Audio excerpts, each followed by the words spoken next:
Chapter 19, verse 29 to 40. God bless you. I seek refuge in God, away from Satan the rejected. She pointed to him. They said, "How can we talk to an infant in the crib?" The infant spoke and said, "I am a servant of God. He has given me the scripture and has appointed me a prophet.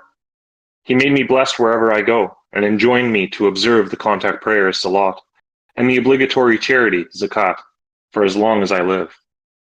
I am to honor my mother. He did not make me a disobedient rebel. And peace be upon me the day I was born, the day I die, and the day I get resurrected." That was Jesus, the Son of Mary, and this is the truth of this matter, about which they continue to doubt.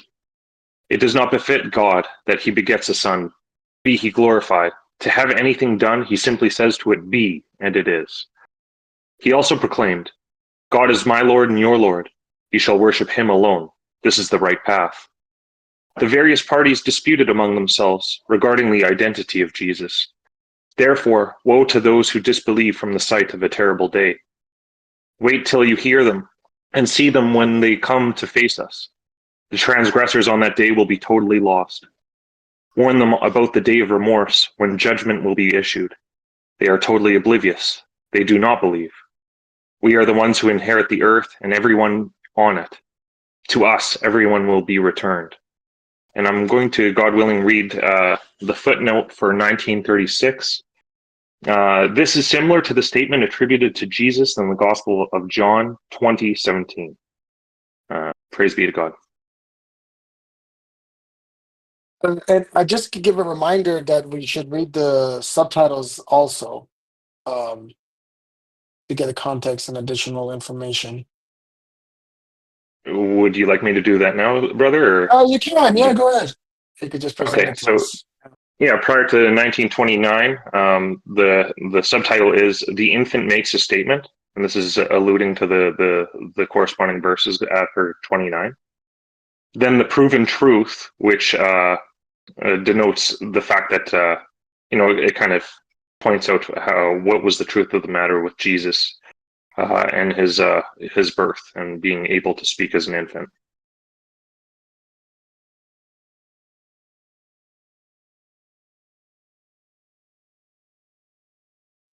Wonderful. I God guess bless any you. comments or questions? Yeah, peace and welcome to everyone that joined. We just got to 1929 through 40. Um, Go ahead, brother Justin. You read this. Can you do you have any comments or questions about the verses that you read? You did read, so you get the priority commentary slot.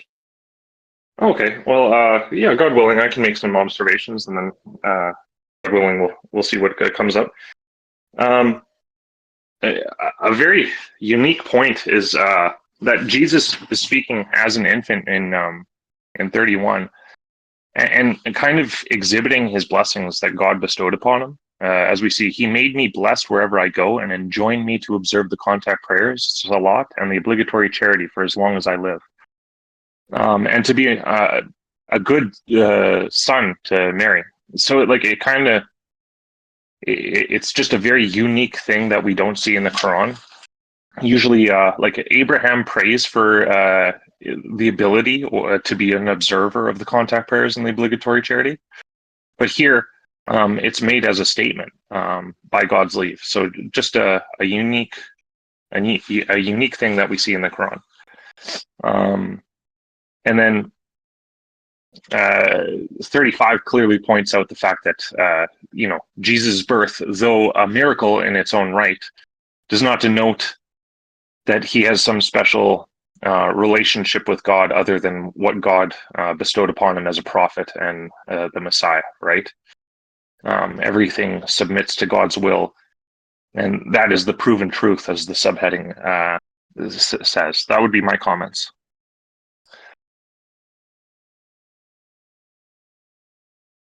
Thank you so much, brother. God bless you. Okay. Anyone else have any questions or comments about the verses that were read?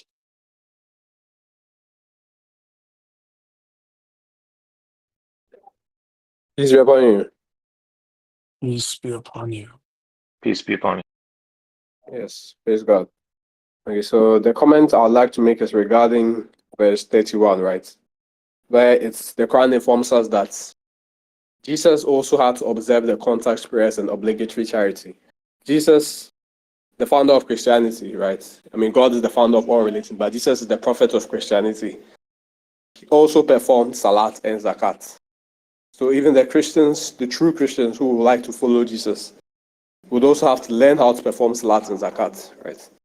This was an insight that dawned upon me in a Quran study yesterday where we discussed the definition of righteousness. That's Quran chapter 2, verse 177, I think. Yes, it says, righteousness is not turning your face towards the east or the west, but believing in God, the last day, the angels, the scripture, the prophets, right? And especially, I'm skipping a lot, but there's also performing salat and giving zakat, right? We all know the minimum requirements is the verse in the chat, by the way, but we all know the minimum requirements for salvation is it's actually in this verse, 2 verse 177. Believe in God, believe in the last day, lead a righteous life, right? And in this verse, the subheading is righteousness defined.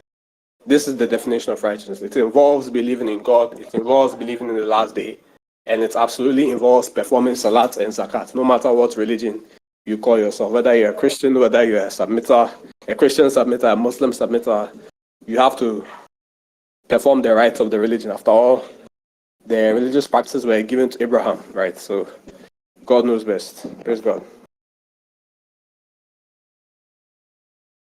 Comment about verse 34. So it says this is the proven truth. And so we have the proven truth because the Quran is a proven word of God, right? And that's really important, right? So with Code 19, we have the proven word of God, that's the Quran, and the word information inside of it is also proven as a result.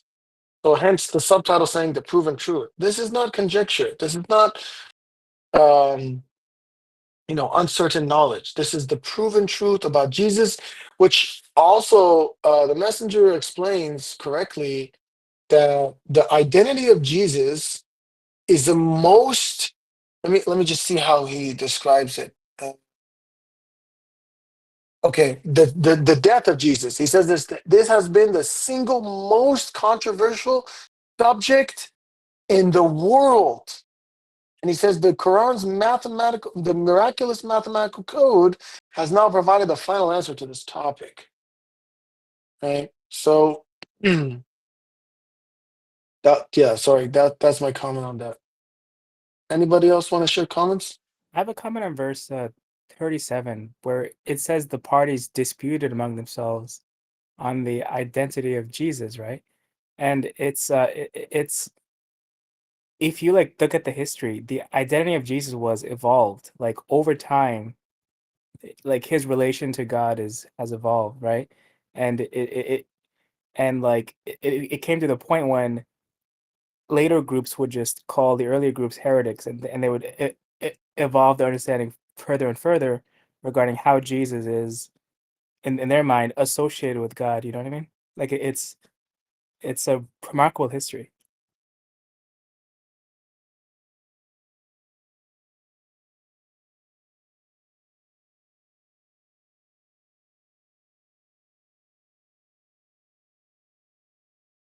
Yeah, I'll add to that. It's they have every theory under the sun in different factions that he was the adopted son of God, that he was the phantom vision of God, that he was an angel, that he was just a human being. They have all these different that he's a lesser God uh, arguments regarding the identity of Jesus. And it reminds me of the verse in Surah, I think 6:9, where it says, "Had we sent them an angel."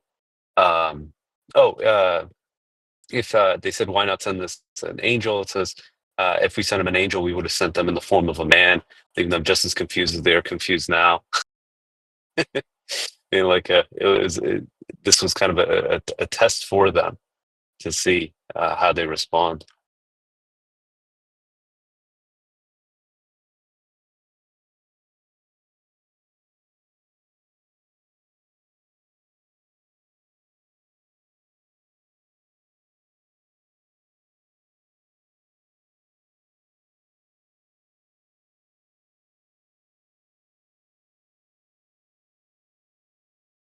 Yeah.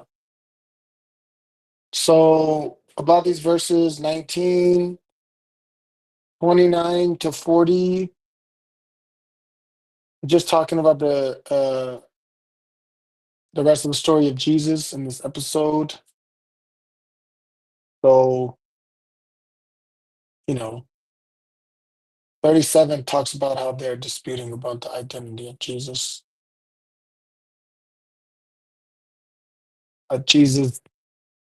Jesus was a prophet. He was a messenger. He was the Messiah, right?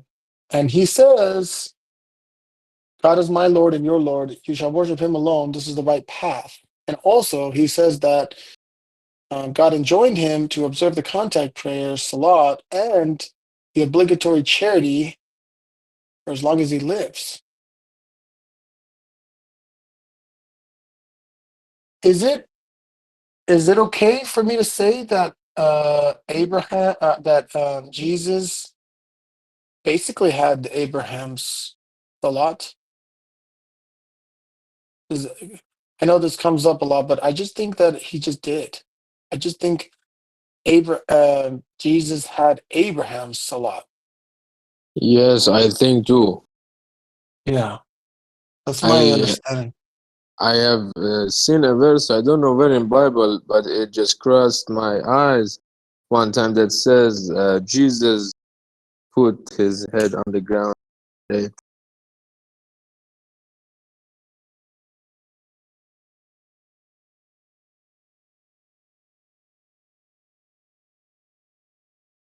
Well, when I say Ibrahimi Salat with the Ibrahimi Um, Fatiha, yeah, oh, so I just put an image in the chat where uh, they're claiming that the early way that the Jews prayed is similar to how Muslims today pray. So I yeah, think it's very probable that Jesus prayed the same way that we did, kind of, you know? yeah. I think that he prayed the same, except he had the Ibrahimi Fatiha. So I think he probably prayed similar to how the Quraysh did before the Quran came. So if you look at this um, image, oh, by the way, about the prayer, I have really good news for everybody today. Let's look at this image. So it says Salat practiced by Muhammad's opponent. This is on page 41 of Quran Hadith Islam. It says the whole Arabian society before and during the time of Muhammad followed the religion of Abraham. Thus, Abu Lahab, Abu Jahl, and the idolaters of Quraysh used to observe the 5 daily conduct, the Salat prayers exactly as we do today, with the single exception of substituting the Quranic Fatiha for the Ibrahimi Fatiha. So my understanding is that's what Jesus was doing. But what's interesting to me is how quickly it was lost after he died. They made some modifications or got rid of it or what happened. I don't know, but it just kind of fell apart for the mainstream Christians, right? And so within a span of less than a couple hundred years, it just got destroyed. It sounds like so. Jesus and the disciples. Jesus obviously was martyred. And then the disciples, I guess they just kind of died off. Is that your guys' understanding as well? Like it just didn't really get far. It was a test for the people at that time. That's my understanding.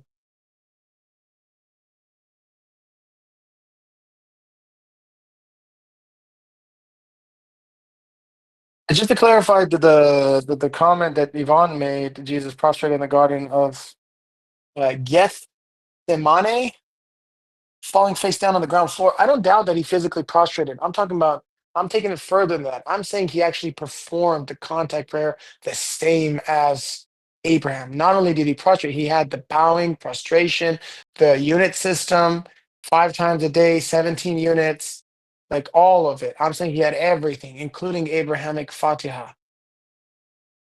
Like he performed the salat. Because comes up a lot. Okay, well, what is the contact prayer? It's a physical ritual prayer established by Prophet Abraham, right? And so I do believe in this concept of one contact prayer, one salat. I have a hard time accepting different salats. That's my issue. But I'm open to any insights on this. And if there's no more comments on this, I can open it to other comments. The verses we read for everyone to join, peace and welcome. 1929 to 1940, we just read.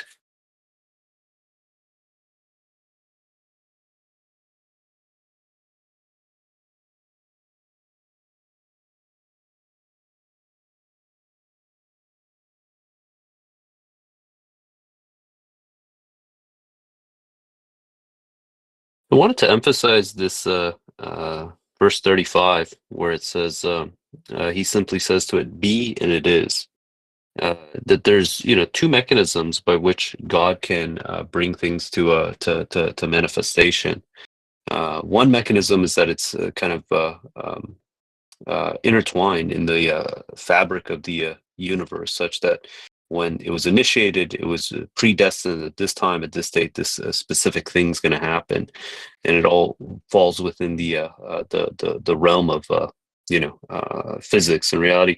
The other mechanisms by which to say "be" and it is, and some people have a problem with this mechanism. They say, "How's that possible? How's God, going to intervene, alter the laws of physics and reality, and blah blah blah?" But what they fail to understand is that we don't understand how this world operates. We don't understand all its laws, these nuances to it. And when they say it's impossible for God, what they're really claiming is that they're ignorant to how God can achieve this. That even within his creation, who knows what backdoors or mechanisms he has where he can utilize to bring whatever he wants into manifestation anytime he wants. So this isn't altering anything in the sense where it's like, oh, that's impossible, and it's not just a cop out to say, oh, for God all things are possible. It's just, since he constructed this, he knows exactly how everything operates. At any moment he can come and manifest something, and if we understood the mechanism by which it's done, then we'd say, okay, yeah, that is possible.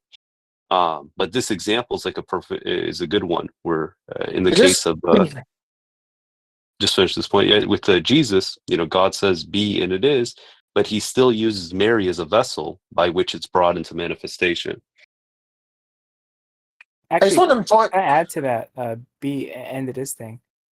We can kind of do the same thing, but in our own mind. Like if you close your eyes and just think of something you want to create in your mind, it will come. Like, but in your mind. But like, just imagine God as a more powerful mind that's able to create those things in reality.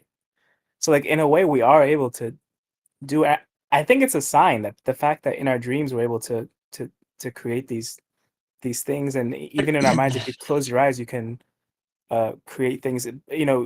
By saying "be," it's kind of like you're making it exist in your visualization in your mind. So like, it's not like that hard to imagine God being able to do that. I just wanted to point out, so there is a 4-part article on Quran Talk, and I put part 1 of it. It's really fascinating. It talks about this. I gave these as sermons, and I found it very informative and beneficial in understanding God's system in terms of miracles and concepts for the manifestation of this system. So I would highly recommend this to you. I put the link in VC1-chat. It's very fascinating assessment of what we're describing right now. I just wanted to point that out. And then I wanted to reply to Justin. He put 2267, which I don't think is relevant, but I can address anyway. He says, for each congregation, we have decreed a set of rights that they must uphold. Sure. But I believe that the contact prayer was for all of them. So, for example, we don't have the Sabbath. The Sabbath was not decreed for us. But it seems like the contact prayer was decreed for the people with Jesus. So that's Could the contact prayer not be different? Well, my understanding is not. Just due to that, right? Yeah, Okay. I just think that's referring to other rights. Because I also posted Matthew 6:9-13, which is like their version of the Al Fatah, right? The Lord's Prayer. Yeah, again, I could be wrong, but my understanding is that uh, the contact prayer is just a contact prayer. That's just what it is. It got modified at the time of Muhammad with the Al Fatiha. God replaced the Ibrahimi Fatiha, but that's just the contact prayer. So when we say this is the contact prayer, because when we say the contact prayer is referring to one specific thing, but these other practices like Sabbath or I don't know what else they do on Sunday or this other stuff, that's their own rights that had nothing to do with us, and that includes in the different rights. But I don't know. I'm open to any um, Yeah, understandings yeah, on this. God knows best. No, like, that's the only reason I brought it up. Like, just as a not disputing, but like just a Yeah, I hear possible. you. I hear you. Yeah. I just don't think we did. We don't have Sabbath. It's not for us. So uh, I did want to talk about the contact prayer more. I can wait till the open session in about 35 minutes. I have really good news actually about the contact prayer existing before Muhammad. I wanted to share that with you. This is information that I personally reached after 23 years of research. So I'm excited to share that with you all today. But regarding the verses, does anybody have anything else to say about these verses? I want to highlight verse 30, this concept of what it means to be a prophet, a nabi. It says here, it says, he has given me the scripture and has appointed me a prophet. And you'll see this consistently in the Quran, that those who are given scripture, ata kitab, that they are nabi. This is something that's exclusive. If you look at nabuwa, prophethood, it's always in conjunction with being given scripture. That this is, new dictated words from God that is given to a man. And then when they disseminate that information, then that act of disseminating is the basically being a messenger, one who delivers a message. So you can think of it in the context of receiving, being given, and like writing it down. That's something that a prophet does, and then the dissemination is something that a messenger does.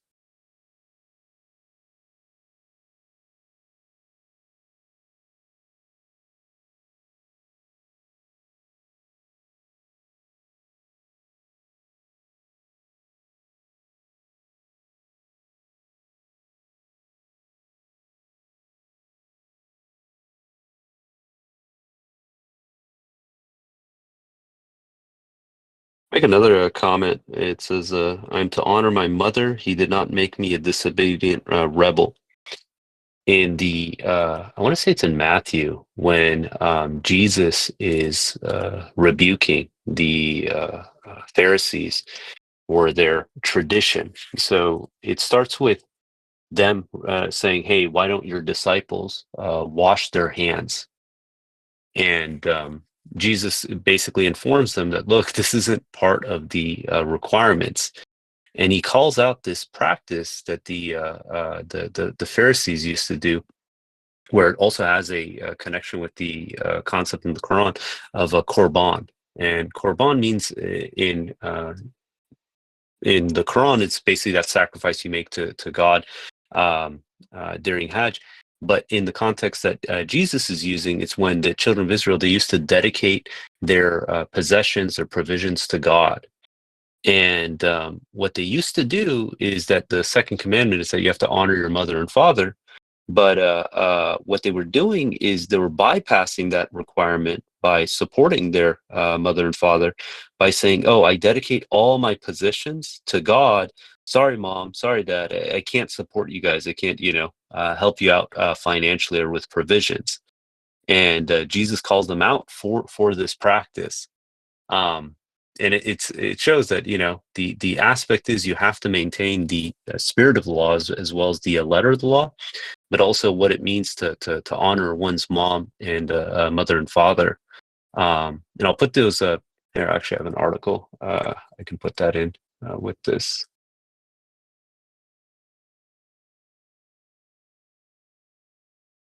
Yeah, but when people do stuff like that, they're only hurting their own souls, trying to find carve outs to God's law to allow for um, evil or a vice.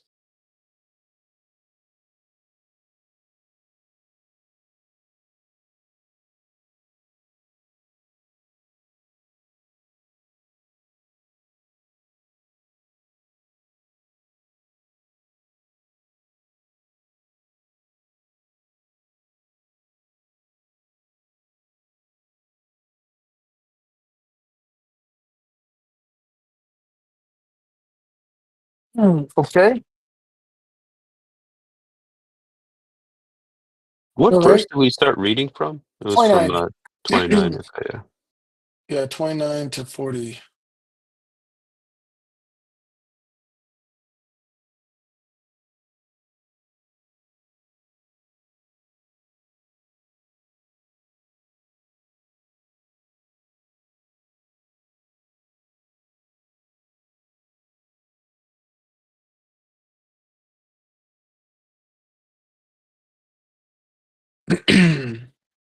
Yeah, I'll just add something else. In verse 36, it says, He, Jesus, also proclaimed, My God, God is my Lord and your Lord. You shall worship him alone. This is the right path. And it's impossible to read the Gospels and walk away thinking that Jesus did not promote the worship of God alone. You really have to kind of jump through all kinds of hoops to come to the understanding that Jesus came and said, "Hey guys, come and worship me instead." All this kind of ideology, this doctrine, comes much later after Jesus. But if you look at his actual teaching, his ministry, it was all about doing good deeds, seeking forgiveness, and worshiping God.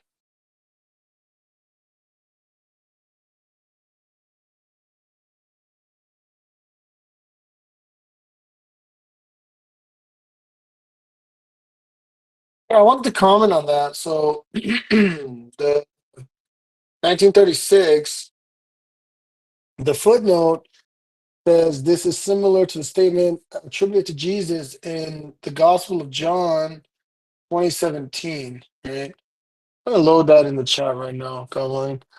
So he says, Jesus said to her, Stop holding on to me, for I have not yet ascended to the Father, but to my brothers. But go to my brothers and tell them, I'm going to my Father and your Father, to my God and your God. So this concept of Father, my understanding is that at that time it wasn't in the context of like like a Son of God or Trinity or any this kind of thing. It was more like some kind of expression that just represented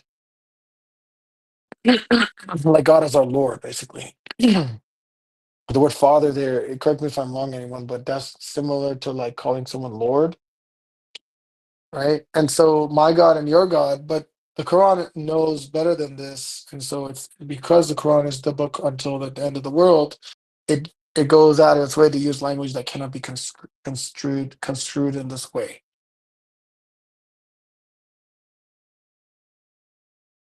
So it says says God is my Lord and your Lord, you shall worship him alone. This is the right path. Mhm. Peace. Yes, by the grace of God, I would agree. In the Hebrew, same the word Rab can mean Lord. It can mean head of a household or father. So in the distortion of the teachings of Jesus, they simply changed the translation of the word Rabbi into my father, implying, as we're saying, a father-son relationship. And Jesus never meant that. He never really said that. He said he was speaking of God as his Lord and Master, my Lord and your Lord. But in the translations we read in the Bible, the so-called traditional Bible or accepted Bibles, that distortion remains. In other words, Jesus obviously never, in no way and in no form, ever addressed the Creator as a father, as his father. It was more his Lord and Master. Peace. I was looking for this comment Jamil made. We were having a discussion with a Christian the other day, and he was citing in the Bible how, according to the Old Testament, the concept of father is more of it's kind of like synonymous with the concept of our Creator, right? The challenge is they've twisted this word to imply that God has like a genealogy. And it's similar in the Quran where it says, "Do not say Ra'ina, be our shepherd." Be our shepherd. Instead, you should do not say Unzurna. Instead, you shall say Ra'ina. Like both these terms are fine, but it's the fact that they manipulated them to mean something that they're not. Because you do see this term used in the Old Testament for God, but because they've totally butchered the meaning of this, you don't see this utilized in the Quran. And usually this is like one of the arguments that the Christians give. They say, "Oh, you guys are denouncing the Father," and it's like, well, yeah, we don't mean it in the way that you guys would mean it. But a good example is like in the Old Testament, God is often referred to as a husband. And you ask a Christian, "Hey, do you call God your husband?" They'll say, "No, absolutely not." It's like, exactly, right? The context is everything. If you twist the context into something it's not, then people are going to misconstrue. Or similar, it says that God is my rock. If I say God is a rock, then you're twisting, what is being implied from the scripture. They distort it.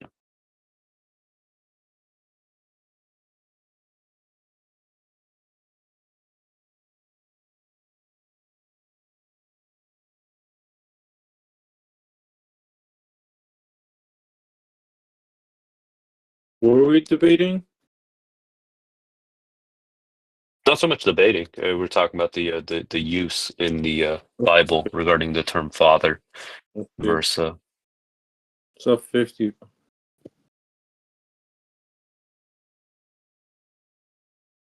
What's that? Yeah, just for everybody Yep. that joined, God bless you, peace and welcome. We're in chapter 19, verse 29 through 40.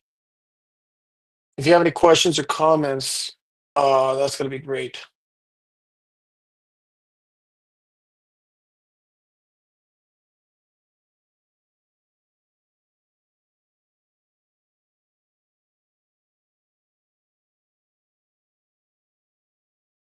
I find it fascinating that the even if they say that the Quran, oh, it's a copy of the Old Testament, it's a copy of the Injil, this and that.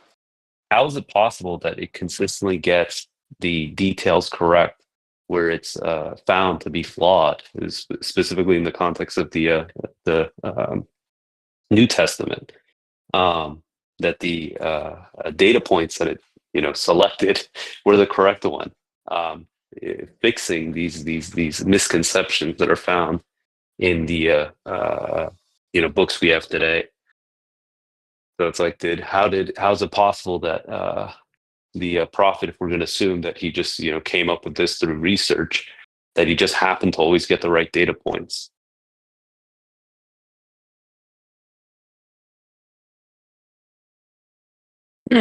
So, should we read a few more verses, or should we? Is there someone Yes, who want to talk about the let's verses we read read? verse. Okay, Sharon was excited about reading, so can you read from 41 to 50, Sharon? I'll put it for you in the chat, God willing.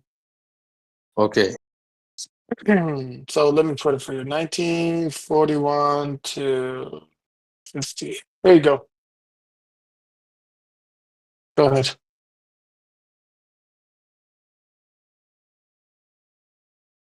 So It's in the chat. 19. Yeah, Okay. 1941 to 50. It's in the chat. Abraham. Go ahead. Mentioned in the scripture, Abraham. He was a saint, a prophet. He said to his father, "Oh, my father, why do you worship what can neither hear nor see, nor help you in any way? Oh, my father, I have received certain knowledge that you did not receive. Follow me, and I will guide you on a straight path. Oh, my father, do not worship the devil. The devil has rebelled against the most gracious.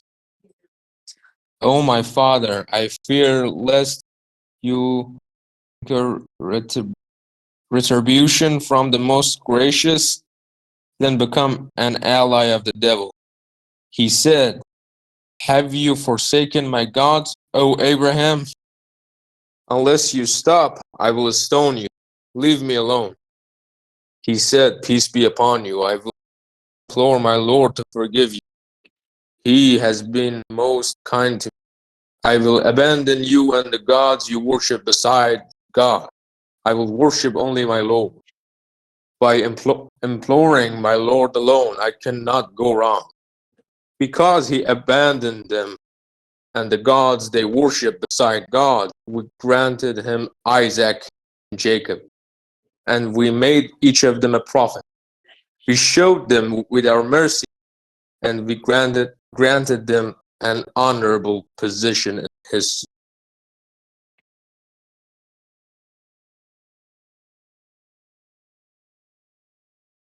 Very good. God bless you. That was Brother Shahram. I'm actually really impressed with you read.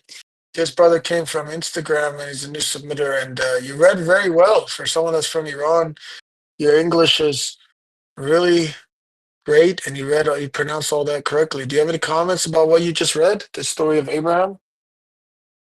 Yes, it's about this history of Abraham, that his father was worshiping idols and other gods by God, and Abraham told his father, "Oh, father, you don't have to do that," because he stand aside with God. God granted him 2 sons.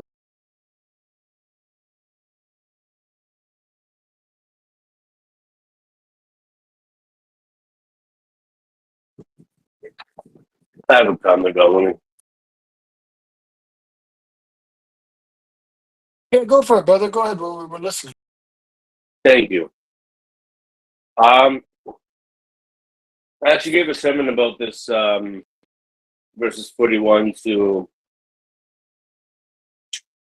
46, right? And it had to do with the topic of no compulsion in religion and what is considered compulsion, what is considered forcing someone. I think in the submitting community, unfortunately, there's this incorrect perception that if you remind somebody more than once, maybe twice, now you're forcing it. Now you're compulsing somebody, and people have the habit of bringing up the verse, hey man, there's no compulsion in religion. And I just wanted to use these verses to point out that giving reminders or inviting somebody is not compulsion, right? Abraham didn't force anybody, he didn't compulse anybody to believe, but he did invite them, he did remind them, he did try to reason with them, he did try to argue with them, and things like this. So much so, look how many times he says, oh my father, receive certain knowledge, oh my father, do not worship the devil, oh my father, if fear lest you incur retribution, right? Until his father said, have you forsaken my gods, Abraham? Unless you stop, I will stone you. Leave me alone. He got tired of hearing it. But Abraham didn't force anybody, he just invited. And no one's going to invite you more than no power. No one's going to invite you more than the devil does, right? Than Satan, than Iblis. He's inviting us constantly to his path, to go astray, to leave submission, etc., etc., to commit shirk. He's constantly inviting us, yet this is still not considered compulsion, right? The devil can invite you many times a day for the rest of your life, but he can't force you. There is no compulsion, right? He has no power. In chapter 14, verse 22, it says, and the devil will say, after the judgment had been issued, God has promised you the truthful promise, and I promised you, but I broke my promise. I had no power over you. I simply invited you, and you accepted my invitation. That's all it is. When someone gives you a reminder or invites you, it's just an invitation. But nobody has any power over you, unless someone's holding a gun to your head and saying, or something of this nature, like I will beat you up, or I'll hit you, or I'll assault you, or I'll seize your properties unless you do this. And That's not compulsion. Reminders are not considered compulsion. Invitations are not considered compulsion.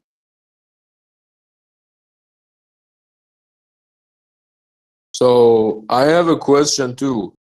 So in the 1944, it says, "Oh my father, don't worship the devil. The devil has rebelled against the most gracious." So does this mean that Abraham's father was a Satanist?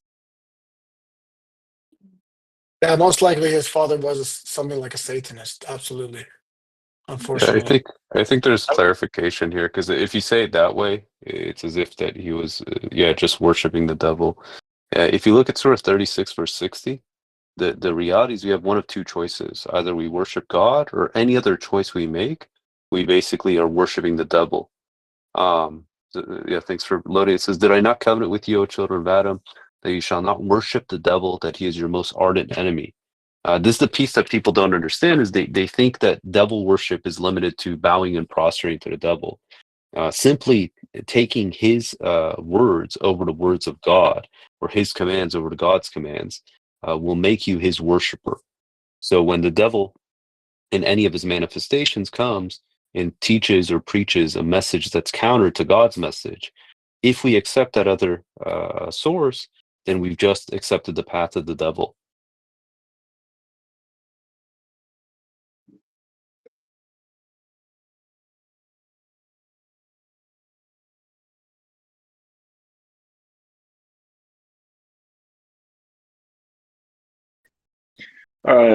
Just an observation. I find it funny that every miraculous birth is mentioned within this Quran, right? Like in this surah, right? Like it goes off with Zechariah, Abraham, and Jesus, all of which are considered unnatural, right? But yet they're put in sequence one after another, kind of showing that like they're all the same in terms of God. Like they're all following God's commands, if that makes sense. That would be just an observation.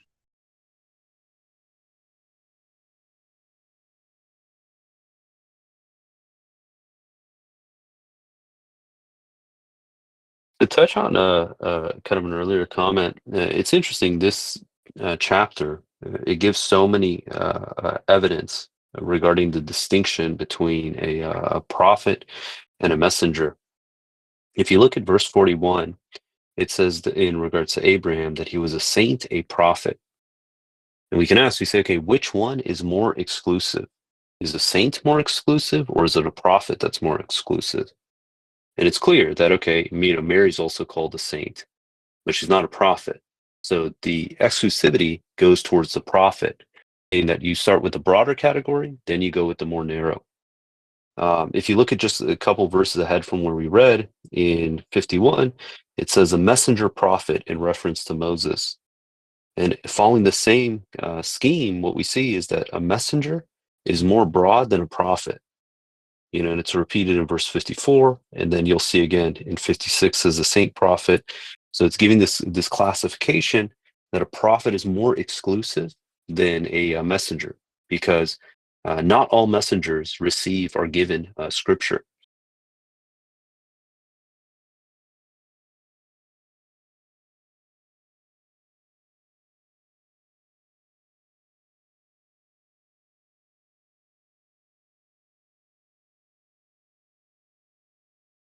Just a comment on the exclusivity, right? The exclusivity of like prophets versus messenger, and I agree with Peter. Right? It's more exclusive to be a prophet because God doesn't necessarily always send scripture.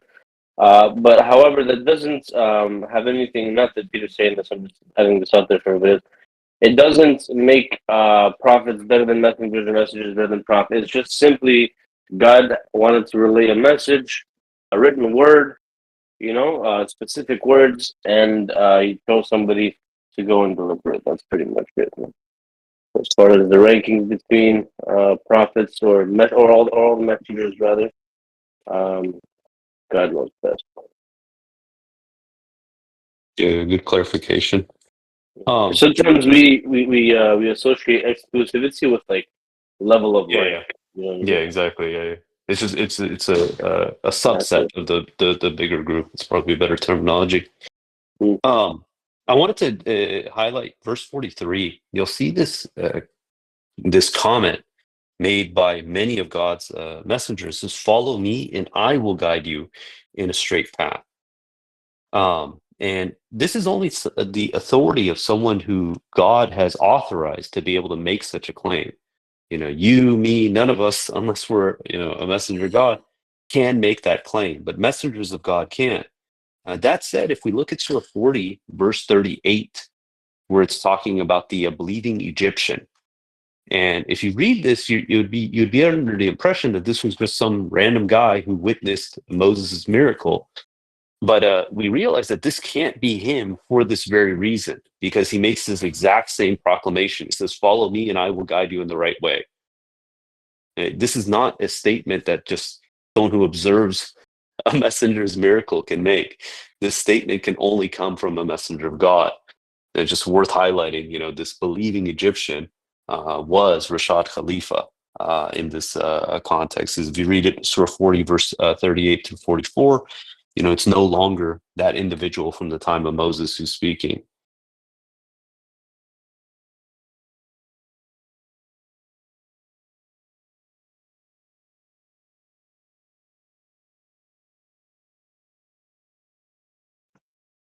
Well, maybe this was discussed already, but verse 46 shows me that Abraham was so persistent. He really just wanted to inform them that they need to worship God alone. And so the father says, unless you stop, I will stone you. Leave me alone. Because he's so adamant, telling him, please, just come, worship God alone. Oh, my father, why do you worship what you can neither hear, right? He says, I have received knowledge. Follow me. I will guide you. He's saying, don't worship the devil. Right? He's fearing for his father. He says, I fear lest you incur retribution. So we have to care, right?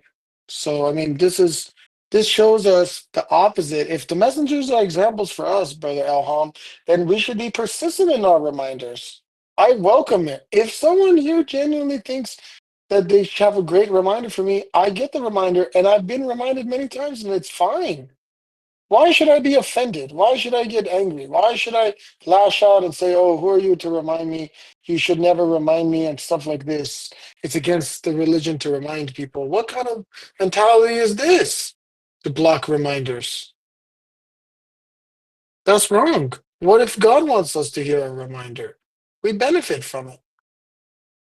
Maybe I hear a reminder 20 times and it sticks the 20th time. And if somebody wants to prevent even one reminder, how can you do that? That's not right. I find it Is it interesting then? that Sorry, one yes. thing. Go ahead. Sorry, I'll let you make your point first, Colin. Go ahead. Oh no, I was just noting the fact that previous to this is Jesus, and we were talking about how Christianity basically, elevated this word. Ab is the Arabic for father, and in the Koine Greek it's patera. And immediately after, you see a repeat of my father, my father, my father, obviously addressed to a disbeliever, a human, right? So it's not once in the entire Quran is ab used as a quality of God because of this um, kind of manipulation by the Christians, and it's just one letter difference to Rob, right? God, my God. That was all.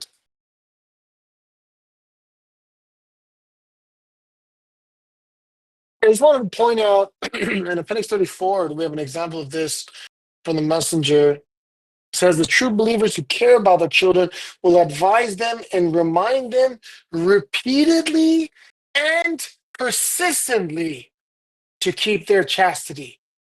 Repeatedly and persistently means you keep going, you keep reminding. I think we should keep reminding everybody. I think it's extremely beneficial. Look at 2132, right? Look at this. It says, I see that God say the reject the parents' responsibility. You shall enjoin your family to observe the contact prayers and steadfastly persevere in doing so. Means keep reminding, keep reminding, keep reminding. And it's interesting to me how the messenger of the covenant took this verse and included the chastity in it. Because the verse is telling you to do the contact prayers. And I guess he's extrapolating that because the contact prayers prohibit evil and vice, then by extension, if you constantly tell your children to do the contact prayers, then you're also telling them to keep their chastity. The verse says enjoin, which is a very strong word. And then also steadfastly persevere in it is also very important because you steadfastly persevere in something by being constant at it and not being, dissuaded or discouraged. We hear people saying, I'm cynical about telling people to pray or come to God's religion. But we should be steadfast. We should be persistent. And this is exactly what it says, because this is our happiness. It's our eternal salvation. It's our happiness. It's our joy. It's our success in this life. It's everything. So it's extremely important. And we take it very seriously. People get on people's cases because of their diet. Oh, you should be eating more of this, or you should be eating less of this. And they're persistent about it. You shouldn't eat this food, or you should exercise more, and all these worldly things, right? Put on sunscreen. Don't put on sunscreen. You know what I mean? You can do this, do that, all these things. But the soul issues are even more important. The prayer is so important. So we value the prayer and observing the commandments because this is our happiness. This is the quality of our soul and our success.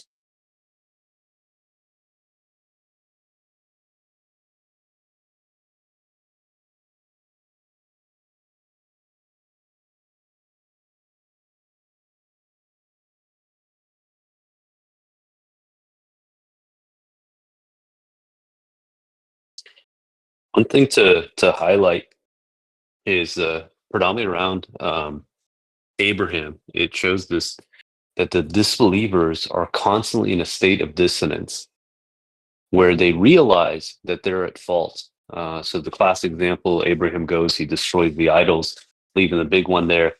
When he's questioned about it, he says, "Oh, the big one did it." And says for that moment they realized they were the ones who were astray, right? That their idols are incapable of defending themselves or harming one another. They can't do anything. But then in this case, I think it's a verse 1946. It says, "Unless you stop, I will stone you. Leave me alone." So Abraham is calling out that he's worshiping statues, stones. And his response is, "Unless you stop, I'm going to stone you." Realizing that these stones are inanimate objects, they have no power. And it's this constant state of dissonance that the disbelievers are in, where they recognize what they're on has no foundation.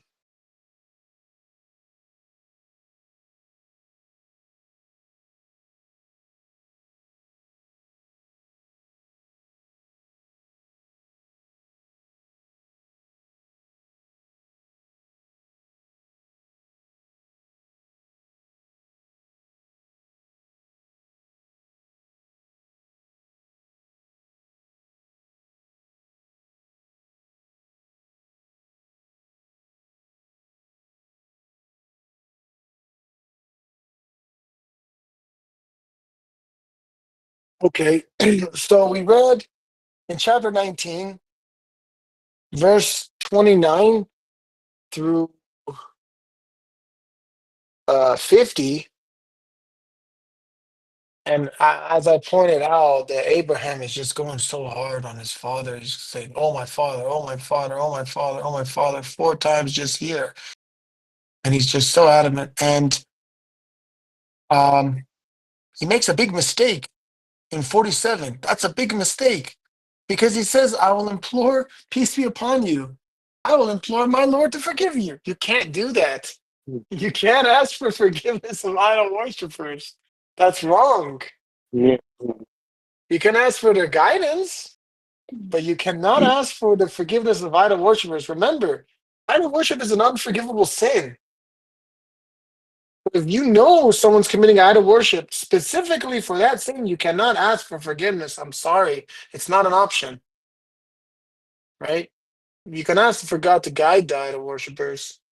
But Abraham is so kind. Maybe too kind in this instance, right? We verified that this was a mistake, right? Because this quote is cited in chapter 60, verse 4. Right here, it says, however, a mistake was committed by Abraham when he said to his father, I will pray for your forgiveness. Uh-oh. Why is that a mistake? Right? The footnote explains, we can pray for guidance for the idolaters, not forgiveness. Hence, God's law is that idolatry is the only unforgivable offense. Chapter 4, verse 48 and 116.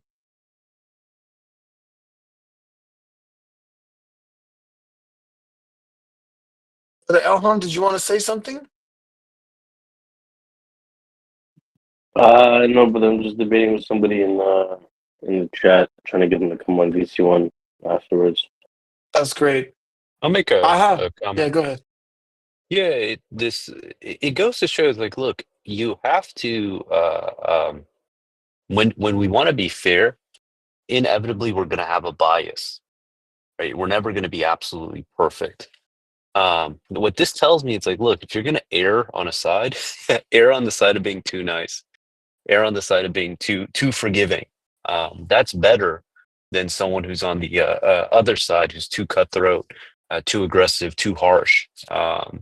And I think it's, if especially for someone who has a tendency towards that, we have to offset our biases. So then, God willing, we get closer towards the equitable outcome that God wants from us.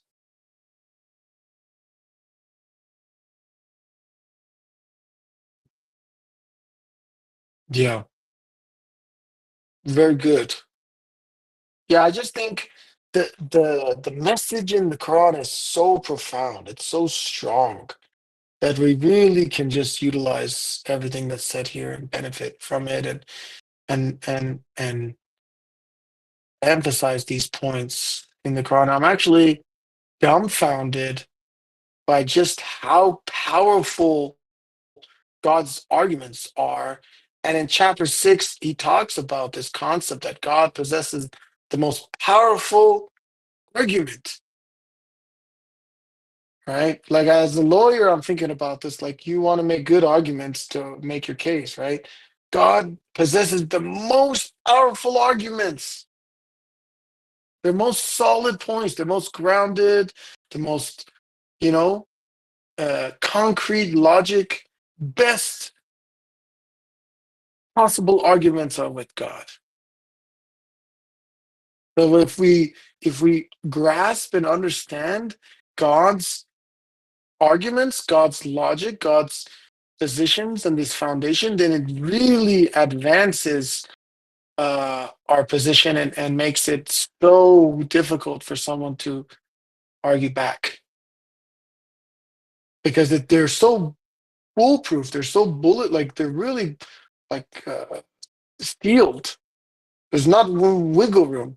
Sometimes people, you hear them make arguments, but there's some holes in the argument. You can get in. But God's argument are very solid. Having the basic solid foundations of God that is presented to us in the Quran is so powerful. We don't need more.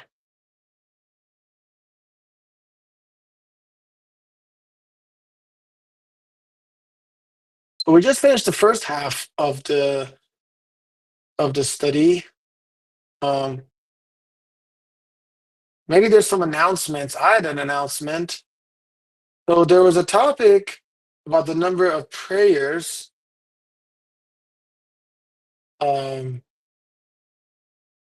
the prayers before Muhammad. If you bear with me, does someone want to engage in this exercise with me? Someone that doesn't know the answers that I'm going to give? Anybody? Anybody want to I don't know. volunteer? Okay, you don't know. All right, so let's do this. Let's walk through this exercise with me. This is part of the announcement. I think is really important finding. So if somebody asks you, how do you know the Quraysh before Muhammad performed Salah? What's your response? Quraysh before Muhammad. I think there's a verse that says we've made this a focal point so you can seek safety and pray here.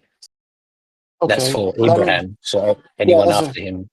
okay, but specifically, do you have any instances of the Quraysh performing Salah? Not really. I don't have any other Let me reference help point. you.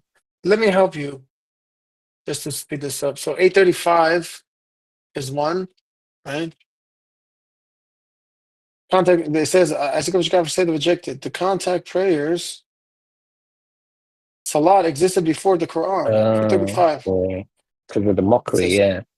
yeah, it says their contact prayers at the shrine were no more than a mockery and a means of repelling the people by crowding them out. Therefore, some of the retribution for disbelief. Now, if you use this, the other translations, they argue back as they say it's whistling and clapping. And we have a whole article that refutes their translation of this. They're saying the Quraysh are just dancing around the Kaaba. They're not actually doing, you know, they say that they're topless and they're dancing and they have some kind of like, weird ritual. But it is actually the contact fair. And this article, Quran blog, explains why our translation is correct. It is it's not physical whistling and clapping. It's these are expressions or whatever similar words that it actually just means it's a mockery, but they were actually doing the contact pair. But that's one, right? Do any others come to mind? Quraysh praying. I don't know. I Was tend that to block them out. I don't have okay? any So that come to no mind. problem, no problem. The other one is that the messenger gave is 954. The problem is we never understood fully why he gave this verse. And so it was hard for me to use this verse in my arguments and my debates with people because I didn't understand how this is referring to the contact period existing before the prophet, right? So five, I'll just put the verses around it so you get everything. Five, let's see, I just do over 49. So this is really fascinating, by the way, guys. Oops. Yeah, did I get it? No, five. Okay, yeah, I got it. 954. So before and after. Okay. So take a look at 954. Okay, the subtitle says the contact prayer existed before Muhammad. I believe that. I believe it's true. I just couldn't understand how this verse is demonstrating that. And so I'm saying after 23 years, I feel like I understand now why it is. But before I give the answer, Brother Said, do you want to try to explain how this verse shows that? How's this verse showing us the I mean, they contact prayer observed them exists? lazily, like meaning it was some known practice, right? I remember some of the But these are refutations you the give. Go on. sure, but these are the hypocrites though, right? The Right. hypocrites are already with Muhammad. So it's expected that the hypocrites are with Muhammad, so they know how to do the contact prayers, right? So saying, from this verse, you have to extrapolate outside of those that followed Muhammad, i.e., the people that completely reject him. Yeah, so Maybe Because they don't exactly. accept the messenger. That's because they don't Yeah, accept the messenger. these guys already believe, they already claim to believe in Muhammad. Obviously, the hypocrites don't actually believe in him, but they're hypocrites. So, so this is not referring to people that plainly just openly rejected him. So these are hypocrites, right? So then how do you get around this? And if you read the verses before and after from 949 that I put to 958, it's clear. All these are talking about hypocrites. So how do you get around this? How is this showing the contact prayers existed before Muhammad if it's talking about hypocrites that are with Muhammad? We know the hypocrites perform the contact prayer, but that doesn't prove that they did it before. So that's why I always avoided this verse, because I didn't know how to explain it. I just used 835 and I had to deal with the whistling and clapping stuff. I used the 2173 that Brother Julius put. So Yeah, do you, Rashad is saying that this is a proof. So within the verse, yeah, there's something that, yeah, that gives you the there's proof, something right? there. Yeah, there's something there. So do you want me to give you the answer? And the only thing that I'm gravitating towards is the spending, but I don't think I can hit it. So you You need know, the juice. brother AAA and others try to give me answers, and God bless. And I told her, I said, AAA, I really want to believe you. And they're saying, well, what if it's a shift in direction? And what if it went in a different direction? And then the narrative changes, and I'm like, oh, I really want to believe you, but I just not seeing it. It's not working. So actually, what came to the conclusion came to, and I'm comfortable with, I feel like it works, is that the verse 54, it says what prevented the of their acceptance of their spending is that they disbelieved in God and his messenger, and when they observed the contact prayers, Salat, they observed them lazily, and when they gave to charity, they did so grudgingly. It's referring to the hypocrites before Muhammad showed up. That's what it's referring to. Get it? So it's saying that before Muhammad, you could tell that they were going to go out because they were already doing their contact prayers lazily. So that proves the contact prayers existed before Muhammad. Does that make sense? It does, but how do you prove that this is before Muhammad existed? What if someone argued that this is inclusive of the period when Muhammad appeared and came to them? Well, it's referring to their prevented them from it's referring to what caused them to disbelieve in the messenger. So that means they haven't been. So it's saying before they disbelieved in the messenger, they were doing their contact prayers lazily. So that means they haven't been confronted with Muhammad yet. So it proved that it's referring to before Muhammad.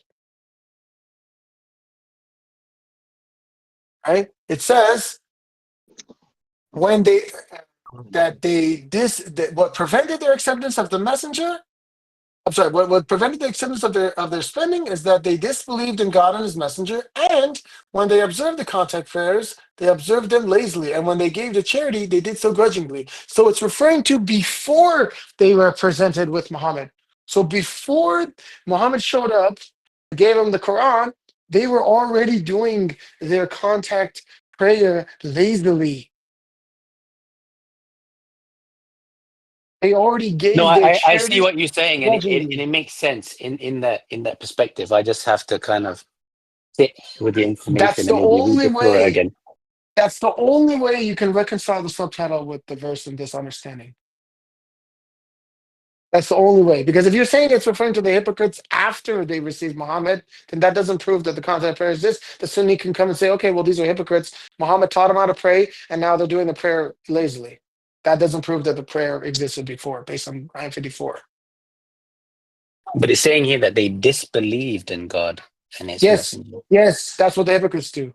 Yes. They But doesn't mean disbelieved in that. God. That means they God. disbelieved. Which messenger is referring to? It's referring to Muhammad. Right? Hmm. So the hypocrites disbelieved in Muhammad, but they can't do that until he's presented to them. You can't reject the messenger until you know about him, right? So he showed up. They claim to believe in him, but they're hypocrites. They're actually not believing in him. But they're swearing that they're with him. They're saying, we're with Ah, you. now I got it, got it, got it. Yeah, makes sense, mashallah. You got it now? Look at 956. They Yeah, says yeah. they Good swear. observation. Yeah, it says they swear by God that they belong with you, while they do not belong with you. They are divisive people. So they're claiming to be submitters. But God is telling us we should have known that they're actually not going to accept, because they were doing the charity grudgingly. They were doing the contact prayers lazily before Muhammad showed up. Even though they Are the might hypocrites? argue in that matter, but still, I got your point. Yeah, this, at least for us, this gives us peace of mind. I have peace of mind now about this verse. Somebody wants to argue, they can, but Yeah. Like for me, is this not a repeat of what's happened, right? Rashad came around, and the hypocrites existed even before Rashad came around, right? And Yes. let's look at the Arabs, for example. They're praying, Yes. they're spending their money and doing all the flamboyant stuff without the actual sincerity, without the actual adherence to the Quran alone. Yes. And they were hypocrites then.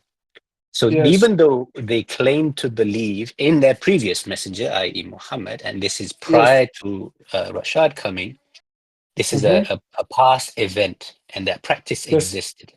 So the person they Yes. believed in or disbelieved in was the messenger prior. I.e., in this Yes. case, the Quraishi could have been following some, as you said, exactly how we do our 5-day prayer, minus the Arabic Fatiha or the Quranic Fatiha. They were doing that, but they disbelieved in him the same way that the Arabs disbelieve in Muhammad. Is that your point? Yes. Yeah, okay, Yes. I get it. Just like uh, I can say, hey, the sign is they're probably not going to become believers because they already have the hypocrite Shahada. It's 63:1. They're adding Muhammad to the Shahada. So that's a sign. If they're not willing to let go of the Shahada, even before we present submission to them, even before we present the messenger of the covenant to them, they're already hypocrites. All right, or we make some other observations about some things they're doing. The point is that these practices existed. 954 proves that they're already doing the contact prayers, right? 835 proves the contact prayers existed. Rashad uses these two verses mainly, 835 and 954. I just didn't understand what 954 was, and I was open to Rashad being right, but I was also open that maybe Rashad used the wrong verse, and I didn't understand it. This before I go to pray, isn't this just amazing that Rashad had that fine-tuned understanding of this verse, among many, Yes, obviously, when it yes, took us, well, it took you 20-something years to get it, with the answer yes, staring at you in the face. yes. Praise If God. I looked at this 10 years ago, right, and I could have just said, oh, Rashad didn't understand the Quran, he's just wrong, he's not a messenger. I could have just dismissed on a left submission. Just like how many people with flimsy excuses just drop out. But I'm not willing to do that.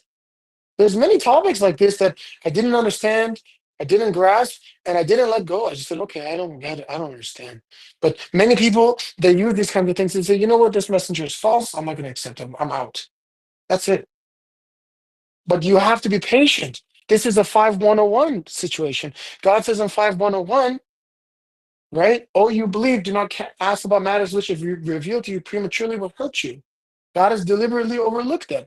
And what we've noticed is over and over again, God clarifies issues that we didn't understand. But He brings guidance to us. Because we're adhering to God's laws, then we get rewarded with the guidance. And it's not just, I'm not the only one experiencing this. Many people in our community as a collective unit, we're experiencing this and we're getting high understandings of the Quran that we didn't have before. But it's a tremendous blessing. And it's a sign of divine support from God that motivates us to work harder.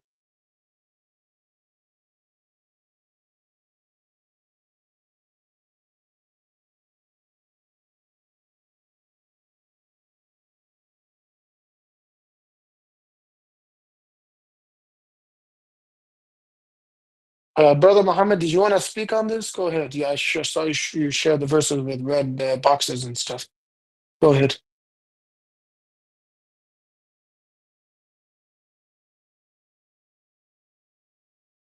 Anybody want to talk? Go ahead. I don't know if we have any more announcements. I can just make an announcement. Brother Amin's videos are getting very successful. I think, look, Brother Amin, you're now over 50,000 followers. Congratulations. You're doing fantastic work. This is really good news. Praise God. 50,000 followers. 3 months ago, he was at, what, 50 followers? 100 followers? And now he's at 50,000 followers. The Code 19 video got 1.3 million views. Praise God. You're doing fantastic work. And actually, I heard from someone today in the Persian community. They told me they really appreciated Amin's work, and it caused them to uh, have a dispute with a group there. They're in a submitter cult, actually. And they contacted me and they said, look, I just left that group because they attacked me for sharing Amin's content. And Amin didn't say anything wrong. He didn't do anything wrong, but they got mad at me. And I said, well, Amin's preaching the truth and he's doing his best, right? He's preaching in the name of God and God's message, God's religion. We should be supportive. Amin's not saying anything that I disagree with. And he's a submitter, he's a brother in faith. So why shouldn't we support him? And he's reaching millions of people. This is fantastic news.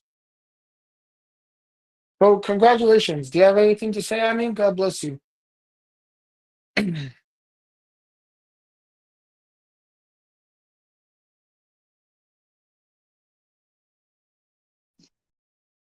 Okay. I guess he cannot talk. Yeah, what's going on, Brother Raju? Go ahead, please. Good. Praise God. I was listening. Good points discussed.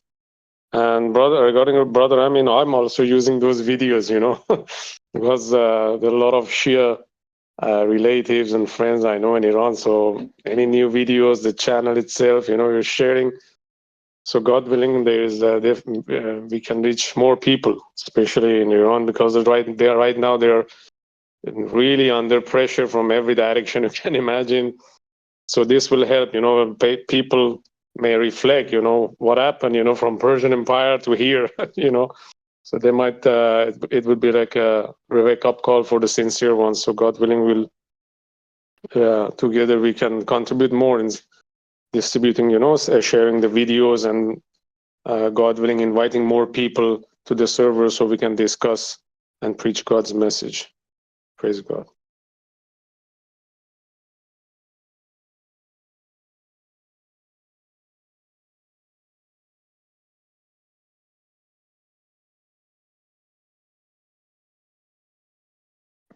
I want to also thank Brother Khidr, mashallah. He's doing a good job.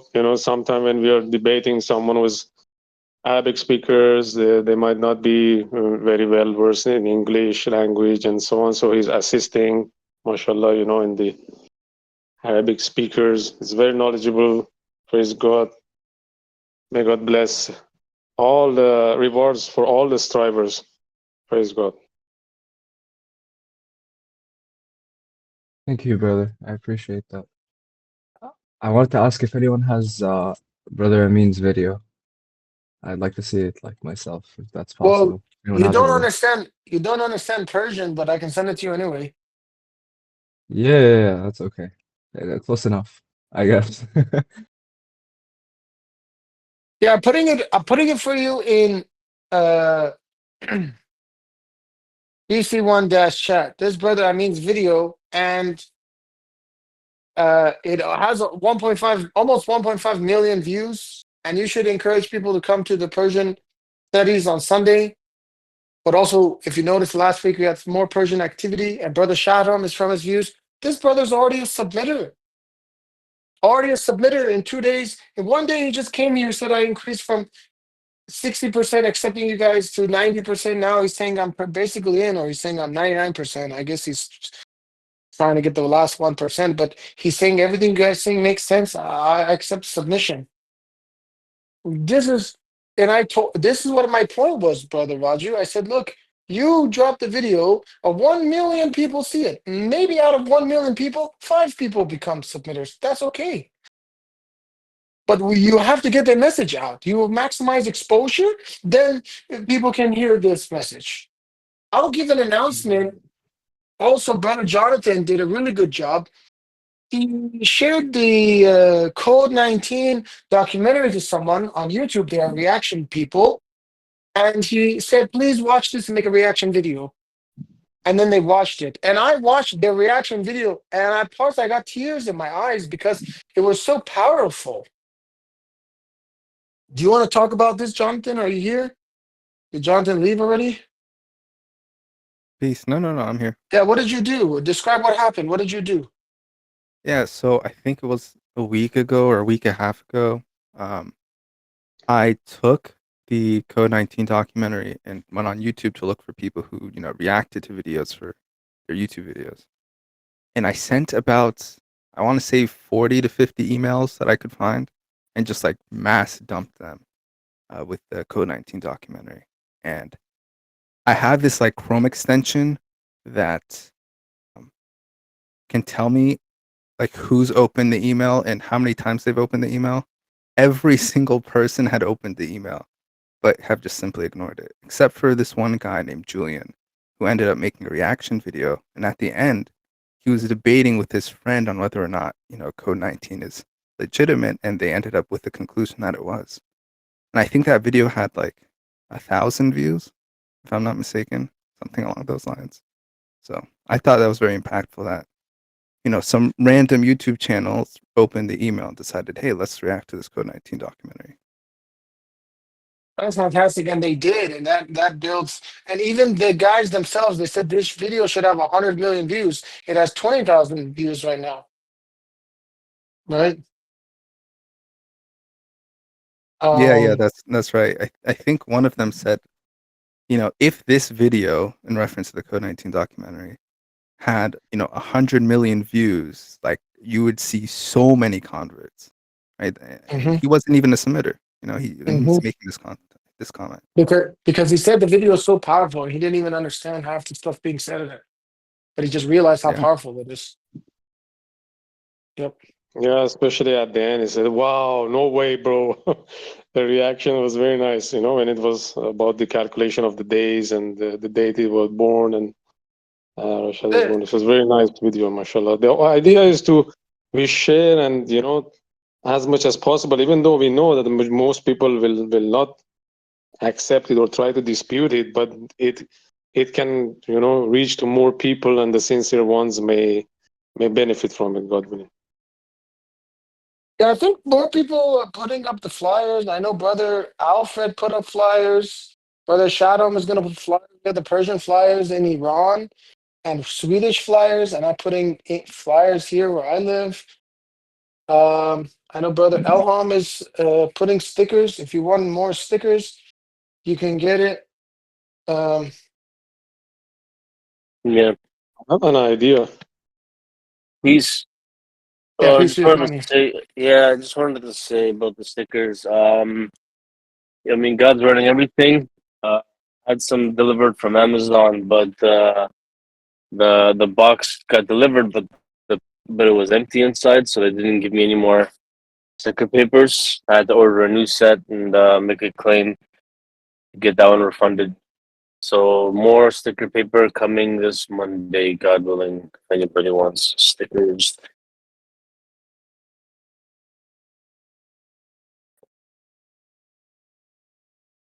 I have an idea, God willing, just want to share with the brothers who are creating content, videos. One of our brothers, Mansab Mr. unfortunately, is not present on this server, not active, is good in Arabic, making very nice videos. One of his ways to get more views and to reach more people was he was targeting the famous people. For example, if you go into his channel, Submitter's Perspective, you see the most views are the ones like he made a respond video to Mufti Mang, for example. Yeah, so he was targeting these popular scholars or people like Mufti Mang and all. He was making video about them, explaining, responding to them basically about hadith or completeness of the Quran or about Salah. And I realized that most of them, the one which got the highest view was these people who involved popular people in their videos. Just wanted to share that. Because when the name is mentioned and people may search some videos about them, these videos might pop up there.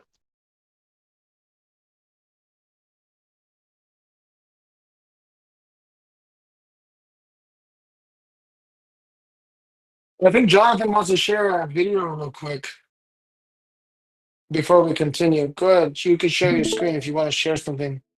We could watch this clip from Jonathan, and then we could continue. Yeah, but Sister Nida, I muted you because you were making noise.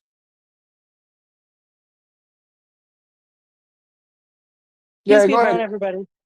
Yeah, Peace Rose. We're just watching a clip real quick, and then we can see what you have to say. I think it's just a minute long. That's okay. Okay. Hey, go ahead, Jonathan. You want to share something with us? I'll mute myself.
No, thank you. I didn't. Someone was with me recording and made this video. I didn't make this video, by the way, obviously. But I hope it was inspiring to people to put up flyers. Did you get some inspiration, Brother Elham? You guys put Yeah, up it's like what? very. I mean, the video shows it's really easy, right? You go around with Scotch tape, and at first you feel like, oh, are people gonna say something to me? Are people looking at me? Nobody cares. Nobody cares what you're doing, what you're up to. It's all in your head. You just go around, post it up places. People really don't care, as much as you think. It's just subconsciousness. But yeah, just go around, post up flyers. It's really easy by God's grace. At least Navi makes it look easy. Yeah, no, it's really not. I mean, I walked a few couple miles, but yeah, I just, I got the packaging tape, I got the flyers, and then I just stuck them around. And a couple weeks later, many of them are still up. Some of them were taken down, but some of them are up. Who knows how long they'll be up, and who knows, somebody can just scan it and come into the server or read the Quran. Maybe many people already downloaded the Quran. They're just not on the server because there's three links. Maybe they downloaded the app. Maybe they downloaded the Quran, and some, God willing, will come to the server. So this is God's message getting out, and if we do this across the planet, and we know when people did it in Africa, we know now people did it in Europe, Sweden, and other places, in Canada. So the message will get out. This is a collective, strong effort, unifying effort, and God willing, we'll get results from this approach. This is really exciting. Praise God. Absolutely, absolutely. And again, I just want to restate what the whole purpose of the goal is that we get obviously more people coming to submission, but also that local communities start forming and people get more submitters in their existing local communities. So if you're a party of one, then you'll be, God willing, a party of at least two. So you can do your Jummas, which is fantastic. That's an amazing blessing and achievement. Or have more, 3, 4, 5, however many. Some people haven't gotten new members in years and years. And God willing, we're looking to change that. Peace, peace. Sister Rose, peace be upon you. How are you doing? Peace be upon everybody. I'm good, alhamdulillah. I don't have much time because I have things going on here at my house. I just wanted to jump in real quick. When I did the poll for everybody who wanted to come to the Night of Destiny retreat in Utah at the end of March, some people clicked on yes, but I knew for sure that those people aren't coming because of their location. So if we could please have everybody that is actually going to attend, that knows for a fact that they're able to attend, please choose yes. Or wait, we have to restart the poll, right? Because it's closed. Is Yeah, that just how it make a works, new. Yeah, Naveed? you can. Yeah, the poll's closed, so you have to make a new poll. But we have Okay. a bunch of people that are confirmed and got tickets and everything. So I highly recommend people to come, brother. I mean, I know you are interested. You should come. others that are open to coming, Justin coming, God willing. If you guys, if everybody So, gets going to for sure come, I'm so sorry. I Rose, didn't cut you off. don't ask the question, are you interested in coming? Ask, do you plan on coming? You know? Yeah, if you, I'm not going to put out a new poll. Everybody that wants to come, please just DM me their name and how many people they're bringing. That's it. Because I need to start getting the Airbnb situated and know how much the price is so I can divide it out and let everybody know. Because obviously I can't pay for it out of pocket up ahead of time. So I have to be able to collect the money and then pay for the Airbnb and get everything lined up. And we're looking at, we're about almost exactly, 7 weeks out right now. And I just want to be able to make sure everything's done. So if you are attending, you know that you are attending, please DM me with your name and how many people are attending, please. The user Emerald Peaches says, "Where's information?" You could just DM Rose for information, okay?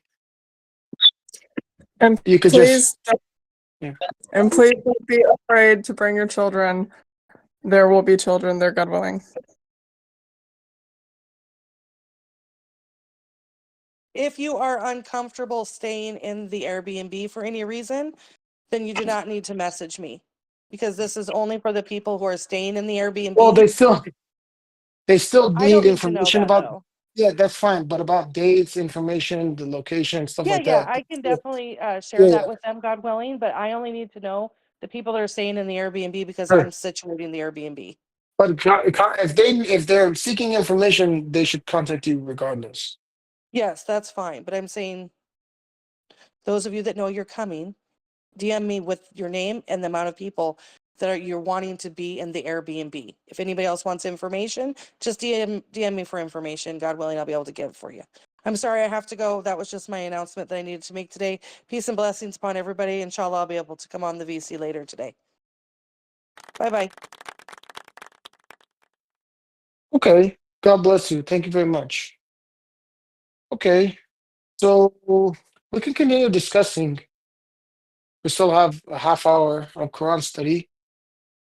So any topics people want to bring up? AAA, I know you have interesting discussions and interesting topics.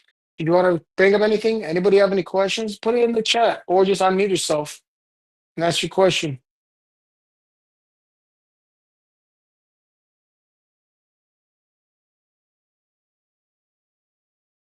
Yep.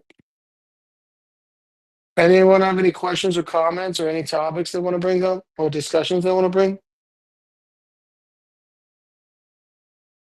Sorry, not at the mic right Oh now. wait, I have one. Yeah, what's your So question?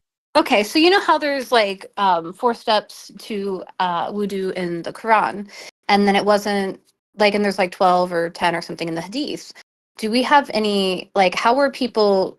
So you would imagine then people would just be doing the 4 steps before the Hadith became like widely known, or like do we know what people may have been doing before the Hadith got spread? I would assume for the most part they're doing the 4 steps. You would think so, but I don't know if anybody said anything about it. Like, oh, I used to do 4 steps, but then I started doing the I mean, maybe 12. they added more steps like soon after. Maybe like 50 years later, everyone just started adding a bunch of steps. You know, that's very possible. Yeah. Because I know somebody had said too, like, it's possible too, like Muhammad was just really dusty and they just saw him like doing more stuff and then assumed, oh, he's doing all that, so we have to do so. Maybe people were just like washing a lot of stuff anyway, but okay, I don't know. I was just curious if that was like ever talked about. I don't know. Anybody have any comments on that? Not really sure. Hmm. I I have guess, a clue when it comes to like the ablution stuff. yeah. So, Usually, like, how early in the hadith did they start deviating? uh, pretty early on. If we're talking about like ablution, for example, like these added steps, Mhm. I wouldn't say like, oh, these people saw the prophet doing ablution and they, saw maybe he, was washing differently. I think largely it's because these people who are transmitting these narrations aren't looking at the environment around them and saying, hey, maybe these guys aren't washing the way that they should. So they'd fabricate a hadith in order to like motivate these people to wash better. And in their minds, they're thinking, oh, well, if they, if they hear that the prophet, washed 7 times instead of, the 4 steps, they'll think Mhm. that's like more righteous and then fabricate that hadith in order to motivate people to wash more, right? Rather than saying, oh, we saw the prophet did this. It's usually just a means to to motivate people, right? Even though they're fabricating stuff on the prophet. Mm, okay. I wonder, like, when did hadiths like that start, like, making their way around in mass? In mass, oh, probably 50 to 70 years after the death of the prophet. It's How did they usually start? Oh, sorry, go on. no, it's fine. Go ahead. Okay. How did they start, like, so obviously, like, a lot of hadith were, like, they had to, I mean, Bukhari eliminated, like, 99% of them. But do we have any evidence of people, like, continuing the hadith that even if, because obviously when Bukhari eliminated it, people 200 miles away don't know about that. Do we know, like, what people still continue to do that had been eliminated? Like, what? I guess I'm just wondering, like, when these hadiths all came around and they all became a standard thing that everybody did and then didn't believe, you know? Uh, I think I know what you're asking. It's Yeah.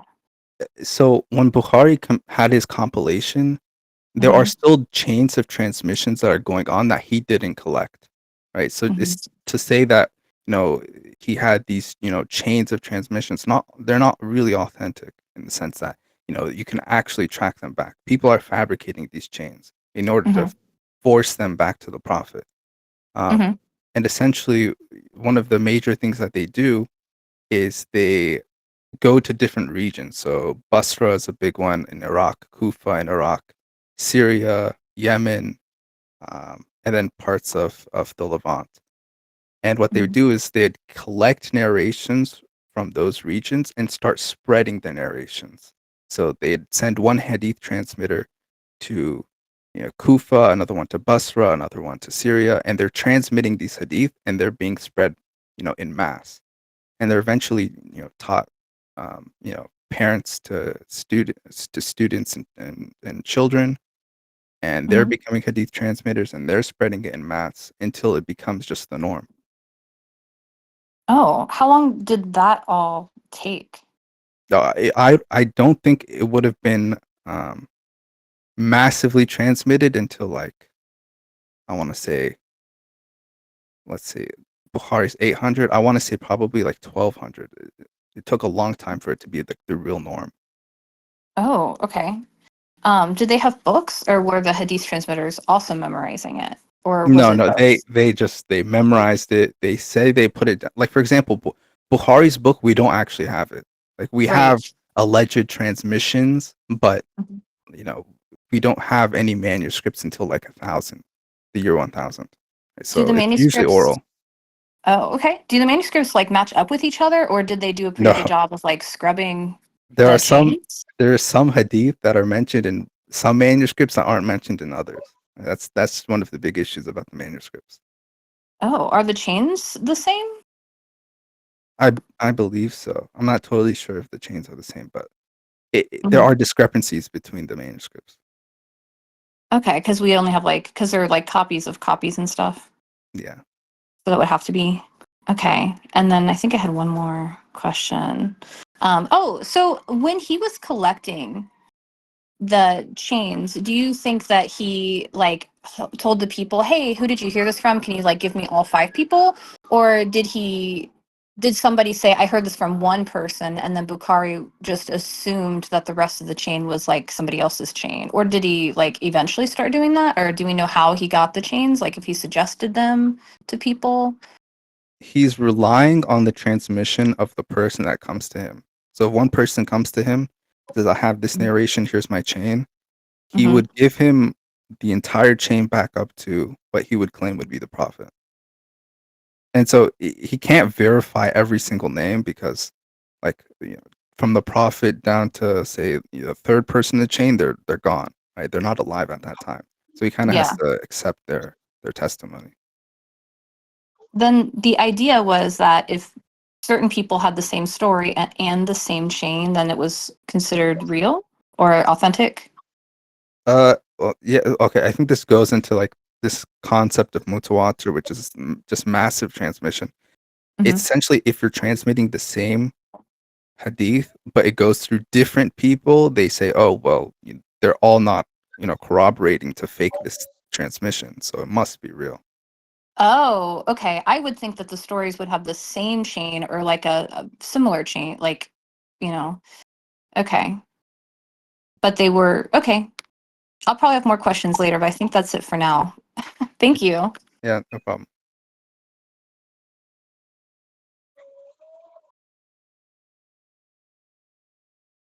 I think they have a concept of al-ahad as well, which means that the chains were the same, or it's a weak source. Is ahad means that there was only Singular. one source? Yeah. Is it just one source, just one person with it? An ahad isnad is just one transmission, so it's one chain, right? So you don't have much to go off of. It's like saying Prophet told A, who told B, who told C, who told D, who told Bukhari, who compiled it, and that's the only transmission of that narration ever. That would be an ahad isnad or an ahad hadith. So you can't corroborate it with any other transmission because nobody else had it.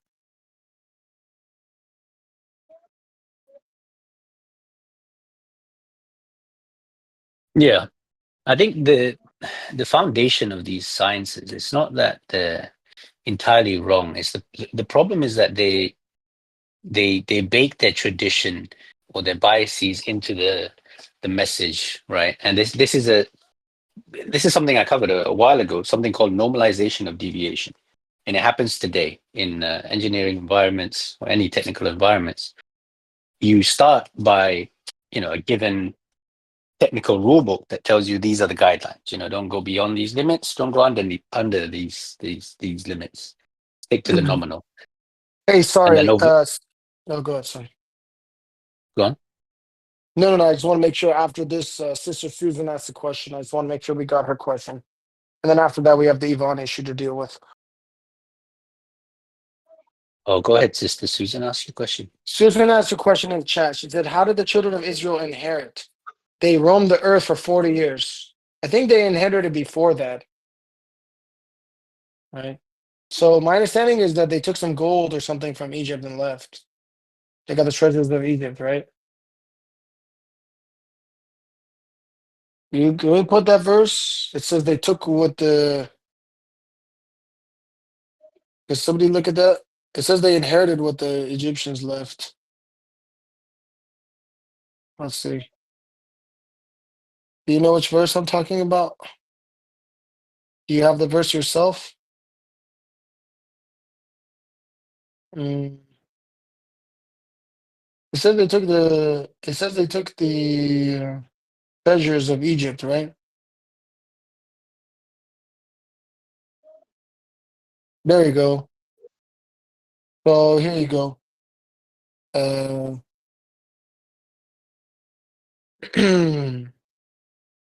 so they took them. It's in chapter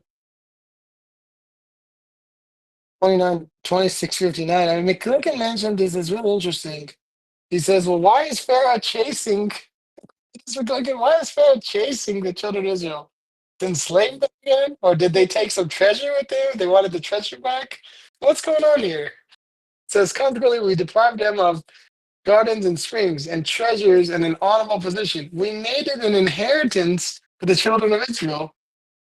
They pursued them towards the east. I mean, that checks out, right?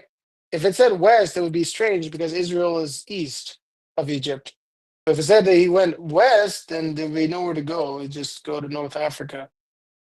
Well, at least the geography there is correct. What's the inheritance? What's the direction that's going there? I'm not sure, Susan. I don't have more information. If someone else that does, I'd like to hear it. So I think it's just not instant, right? I think obviously they left from that sort of mass exodus, and then they had in what verse is that? 5 to 1 to 2:6, right? They were wandering in Sinai, or the verse that Sister Susan was posting. And 7137, they came back, right? And then they then inherited. So it doesn't mean they're basically mutually exclusive events. You have the Exodus; they may have inherited some of it or took some of the wealth, but probably not to suffice that whole portion. 40 years later, or maybe many periods later, they came back and eventually they inherited the land. May I add something onto that, if that's okay? Go ahead, brother. It's open forum. All right. Well, they went east from Egypt, okay, crossing the Red Sea. Now, to my understanding, after the Red Sea is the Sinai, modern day Sinai. And Sinai wasn't no man's land. It was part of the Egyptian Empire. So there was even a city built by Ramesses II in the Sinai Peninsula. So you can assume that they inherited, it says here they inherited the lands east and west.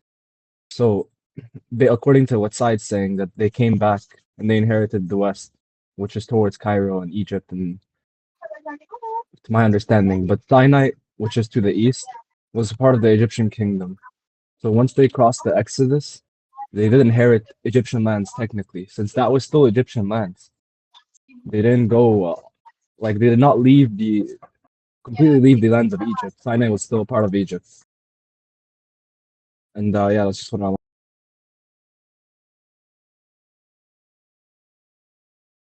Yeah. Yeah. Oh, Yvonne definitely stuff. I was hoping to get to the bottom of the Quran stuff with Yvonne. He seems really adamant. But I guess she's deafened. Zainab, you're unmuted. If you're trying to speak, I can unmute you. Go ahead, Zainab. What would you like to say to us? Sorry, I didn't mean to unmute myself. Oh, okay. No problem. Okay, well. Hey, I'm sorry for Oh, interrupting. I just want to show you guys a map real quick. sure, thanks. So Interesting this map. was the Empire of Egypt during the New Kingdom, okay, after the Middle Kingdom, and you see that it stretched forth all the way into Sinai and past that.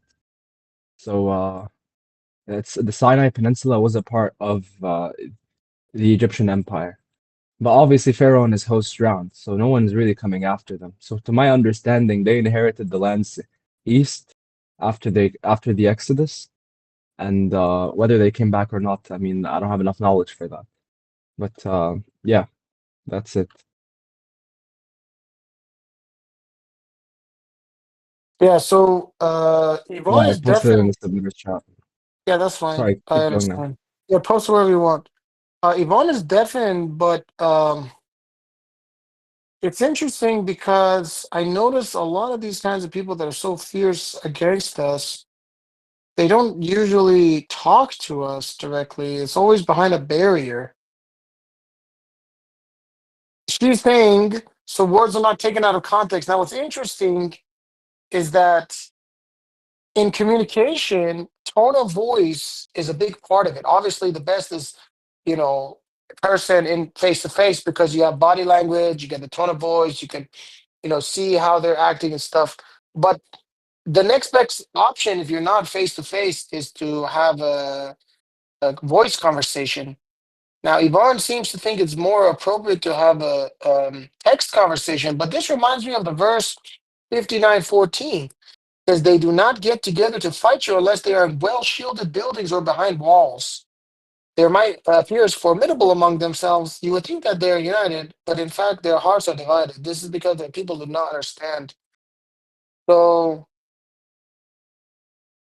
Sister Nida was on mute. Okay? Is she unmuted? Do you unmute Nida? Okay. Yeah. So Yvonne is seems like she's behind the wall. She's not willing to talk. She deafened herself, and she's blocking our ability to communicate with her. Nida, you're making some noise. Are you trying to talk? This is why you were muted, by the way. No, I'm sorry. Yeah, no problem. So anyway, Just to be clear, the claim was Quranism with the messenger of the covenant. I'd like to discuss this topic, but it sounds like Yvonne will not allow us to speak, so we cannot do anything if she won't let us speak. It's okay, but you can keep talking about the others thing if you want until she's sorted out.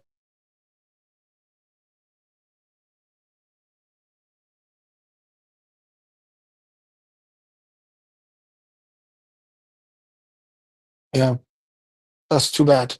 Anyone else want to speak? I just want to ask There you Ophelia, go. what brought on that question? Like, what made you get intrigued by the hadith? Or basically, like, you know, the proliferation of it, I suppose.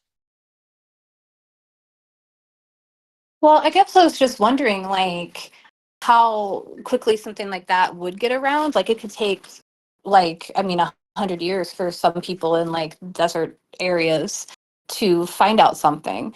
So I thought, I wonder if there's like reports of people only doing the steps in the Quran.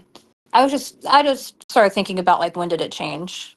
Like, when did people start thinking, oh, I was doing what was in the Quran. I guess I shouldn't do that anymore. And like, I think that's just an interesting thought process. I don't really I just don't understand. So I thought of it last night and I wrote it down, and I'm glad I did because I forgot what it was until I saw my note this morning.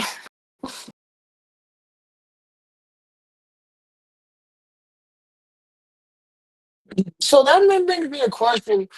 Why is so they believe that you have to wipe your feet and not wash your feet. So we got the conclusion that you have to wash your feet, and we trusted the messenger on this. But do you guys agree that at the time of the prophet, this was not a question? They just had to wash their feet, and everyone understood it correctly. The wiping came later.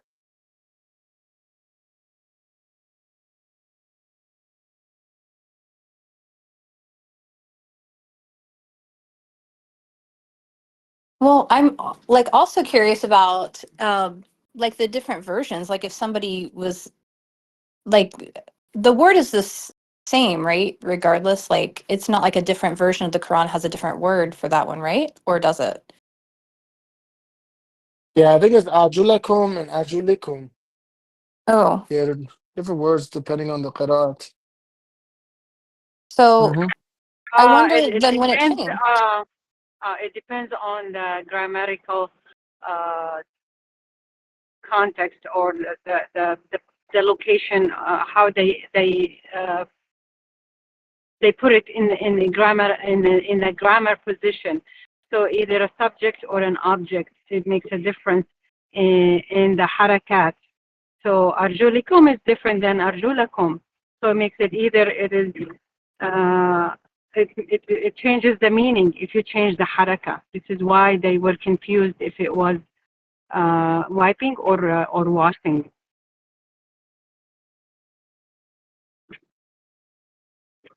So how did that not get corrected? Like somebody else heard it and thought, "Oh, well, I guess that's okay too." Like, wouldn't somebody have said, "Oh no, your whole community's incorrect. Like you need to switch it."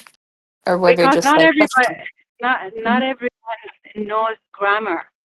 They don't know it correctly. Even a lot of Arabs, they claim they know Arabic. They don't know much of grammar. "Oh, okay." So they speak Mhm. the Arabic, they read it, but they don't know a lot of rules of grammar. Oh, so if somebody read the like something else, like so, would it be possible that two people would read the same word and end up doing different things? I think at some point that happened. At some point after the Quran, it reached that position. But I'm saying at the time of the Prophet, everyone knew to wash their feet. Yeah. Even in the Quran, it shows the way it is showing. It shows it is washing, not wiping. Even the way it is right now, it shows it's washing. But the lack Mm. of knowledge in grammar people misunderstand and misinterpret the verse.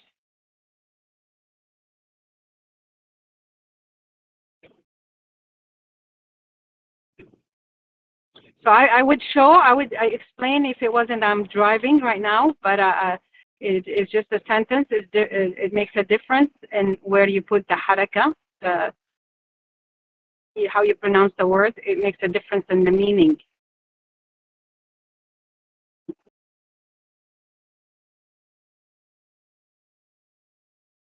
I was one of those people was wiping because I just followed blindly. But when I started studying the Quran and I read it's actually different, I realized it's not supposed to be wiping, it's supposed to be washing.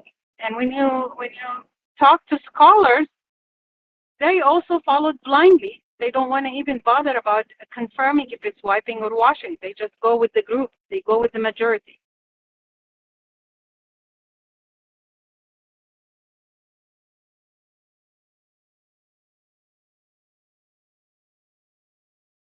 Oh, so in that case, like, would scholars just do whatever the people that they're with are doing? Like, would they say that both are right? Yeah, they followed the school where they graduated from. The teacher, they follow the leader. It depends where you got your knowledge from, and most of them they come from like Al-Azhar and certain places. They pass on the same knowledge. The same book it gets taught in multiple countries. In the whole Middle East, you'll find one common book. It's a curriculum, and they teach the same thing. So what if two scholars come together and one person wipes their feet and the other person washes their feet? Would they just say we're both right? No, or would they? They will be fighting. They will be debating. Oh, okay. Yeah, they will be So debating, and then one of them will have to see the light. One of them, or they won't. They just have an ego, and they don't want to follow because they follow their school. They follow their ancestors. They follow the coaches. But then they'd or have to they say, "Oh, well, I have a different version of the same Quran, one of the seven." So that wouldn't yeah, hold up as an argument. yeah, they do that. Yeah. Because I watch a lot of YouTube discussions and debates, and you'll see even interviews. You'll see two scholars. They're actually arguing loudly, and they become disrespectful. It reaches to this point. Yeah. Okay. All right. Well, I'm going to be doing some dishes while I listen, so I won't be able to answer. But I appreciate your insight on this. It's just I just wanted to go back in time and like see who the first person who wiped their feet was and who started all this.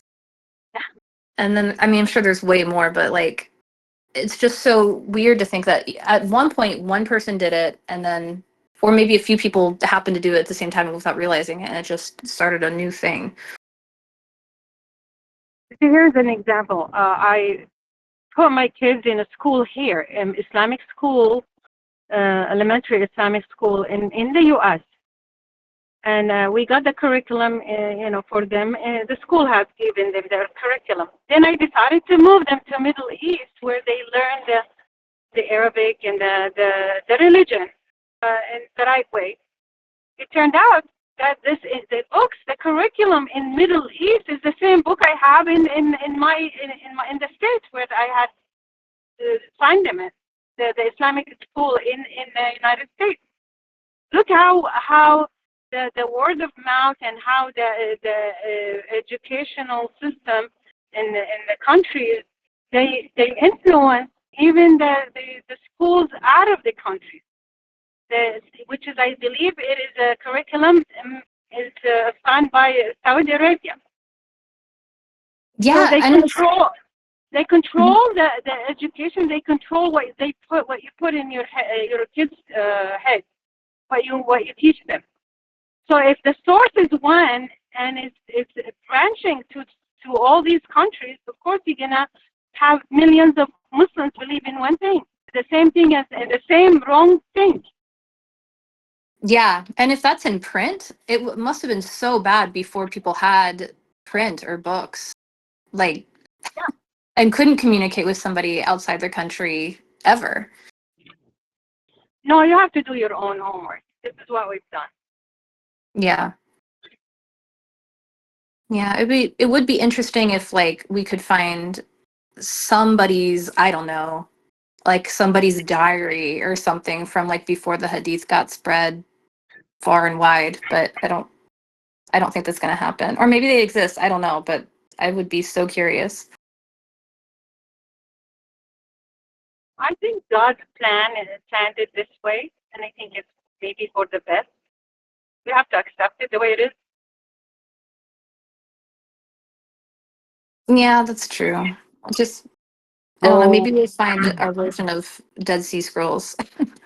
So what is your question exactly? The oral narration at some point told them they need to wash their feet, and that was their understanding. Well, what's the question? I guess that was it. Like when it started to, when that deviation started, and if somebody like got the, like if somebody in a totally different country way far away that heard the Quran and then they didn't get the word about the Hadith way later, but then in year 900 they were writing down about how they did a 4-step thing. That would really be what I'm curious. Like, but I guess Jonathan said it started pretty quickly, so it probably spread like that, like before the Quran could spread to different countries, maybe. But I don't know, like with if why would somebody get the Quran and then hear the it's 4 steps and then get the Hadith and like, or but I heard Muhammad did 12 steps instead. Like, what did they think early on? I don't know. I don't know if anybody had any more information to add about that, and I was just curious. So, but I guess the slight difference in the way it's said too would, and the difficulties with grammar, especially early on. I don't know. I just don't know. So I was asking if anybody had insight, and that's all I wanted. Hmm. Yeah, I don't know. I don't think it's going to be as documented as you might like it to be honest with you. I know, but it would be so neat to find, like I said, something that was older that somebody was talking about their day in the year 1000 about how they did 4-step, But ablution. but isn't that what hadith is? Well, somebody talking about what they're doing. Like that's why I didn't know, like if everybody had agreed early on, oh, it's actually 12 steps. Or if the hadith was only prominent in some areas but not other areas. But by the time they standardize it, it doesn't matter, and you don't have the hadith that got deleted. You don't have them, so you can only go based on what's remaining, right? I know. I really want to know the hadiths that got deleted too. Like, how crazy were they? How bad was that Too stuff? crazy, too crazy. But you could go to the Daif hadith. Maybe some of them are in those. What do you think about Daif hadith? I don't know. I mean, the only thing we could know is that somebody said that in the year 800 or something, right? So if somebody was saying, "Oh, I only do a 4-step," that would be really interesting to know. Yeah, but my question is, why don't you just read through Daif hadith? Maybe I will. Those are weak hadith. Yeah, but still somebody said it. But they're still weak. Like, he never wrote down or collected the hadith that he just totally eliminated as obviously false. No one collected that. I don't know about Yeah. false, but I mean everything. They in his compilation method, right? They call it the Ilma Rijal, or the science of man. They had the same way that they when they were going around trying to canonize or standardize the various recitations of the Quran. They had rule sets, Mm-hmm. right? One is that it has to go through, I don't know, reliable transmitters, can't be a proven liar, blah blah blah. They create this paradigm or belief system where they think they're following a rule book, and part of that is that the hadith kind of has to make sense. So with reference to like the actual wiping and washing, typically the consensus, the majority they don't argue that it's washing. The Arabic is very clear on that. Obviously, like Sister Nida was saying, if you're from a specific school and you, for whatever reason, believe it's wiping, you're going to stay there. But with respect to addition, everything they did is about addition, right? Because it's kind of like that call to fame. Like the insertion of the two false verses happened just before they created all these diarization or the diacritics and control mechanisms so that you would pronounce the Arabic words the way they were intended to be pronounced. For example, masakin is poor people, and masakin is one poor person. Is the reverse, sorry, miskin is poor people. But in the spelling, it's, imagine you spelled the English without the vowels, right? You just put the consonants. You, as a native English speaker, you can understand what's being said, right? There's a study that says that if you delete or garble the letters in the middle of any word, we can still read it because it's so natural to us. But for someone who's receiving the second hand, they're just learning Arabic, or they have a completely different dialect, they would say it in a different, uncontrolled way. So this insertion of the two verses happened prior to even the standardization happen. And then they added all the diacritics and everything else to make our lives a little bit easier. But what you have to accept is that they don't just follow this most mass transmitted rule. For example, Ibn Mujahid, when he was trying to canonize the recitations of the Quran, he accepted like 1,000 different variations. But when he went to Kufa, he picked Asim, which wasn't the most prolific way of reciting the Quran, because he felt that recitation was the most grammatically accurate to his understanding in some way, right? The same way that you would do some research now. Let's say you had 1,000 pieces of paper that purport to be from Muhammad or derivations of the different ways that you can do your wudu. You have to have some hermeneutics or rule sets that you abide by to say, look, this is obviously false because ABC. And the point I was making earlier was this standardization of deviation. Over time, people just naturally accept the slight deviation, which then deviates even more before a whole new step just appeared. It wouldn't have happened, I don't think, on day one. But that minor incursion, let's say you lived, 5-10 years after the Prophet died, you have a call to fame. You can say, oh, I heard my dad say so-and-so. It's the telephone game. And you go to Bukhari and you say, well, I heard this happened, right? You are now enshrined in the hadith literature.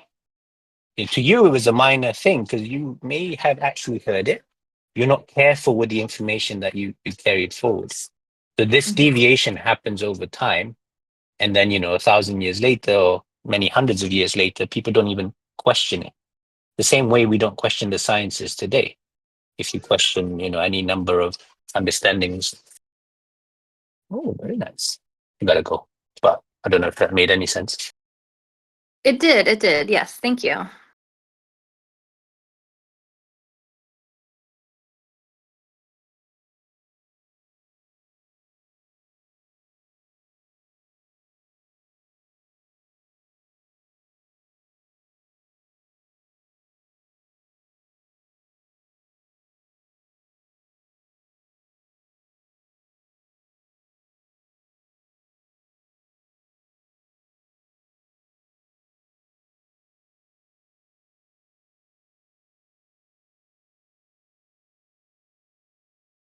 Yeah, I think it's easy to deviate in one way or another, right? On one sense, people that wanted to,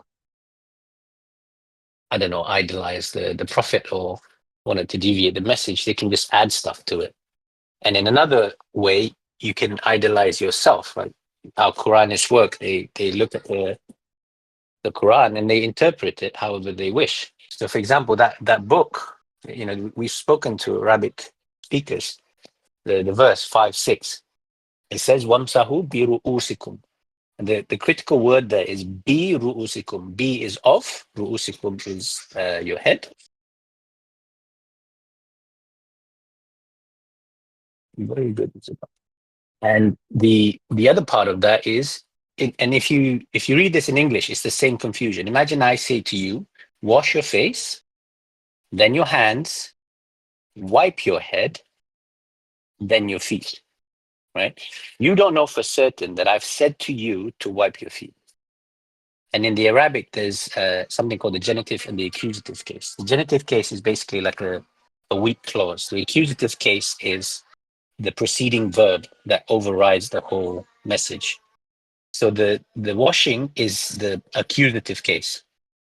Or you who believe, when you establish pray, wash your face. You shall wash your face. So that is the overriding verb, and it has a wa, which means and wash your face. So that carries forward, but you can interleave an action between the major point, which is, let's say, to while you're doing this, wipe your head. Now the wiping is where it uses the genitive, so bi ru'usikum. And that means it's the weaker verb. So once the weaker verb is unused, if the next word is bi arjulikum, then it means to wipe your feet. But instead it says wa arjulakum, and your feet. So if I were to say this in English, it would be wash your face, or hand wash your face, and your hand, wipe of your head, then and your feet. So the and is the bit that changes what belongs to what. Because if this was written in a different way, it would be much, much longer in a verse. Because it has to tell you the sequence, then it has to tell you different actions within the sequence, right? Without repeating the washing again. God obviously is very succinct in the manner that he delivers the message. But yeah, Peter has an article on this. I don't know if you saw that. Covers good grounds on this. It's kind of irrefutable, right? It's like the way that we speak. We can argue about any number of things. You can give arguments as to how you would say something in English. Mm-hmm. But if you go into like being ultra pedantic and breaking down the morphology and all this, you kind of have to concede, right, to someone who's like a grammarist, let's say. Yeah, it makes sense. I'll have to look at the articles in a little bit, like after everyone's done talking and stuff, so I can really focus on them. But I appreciate the sharing of it. I think we're the only people talking. I know there's people that's asking this question about Code 19. They wanna, I don't know, can they speak? I barely left the VC.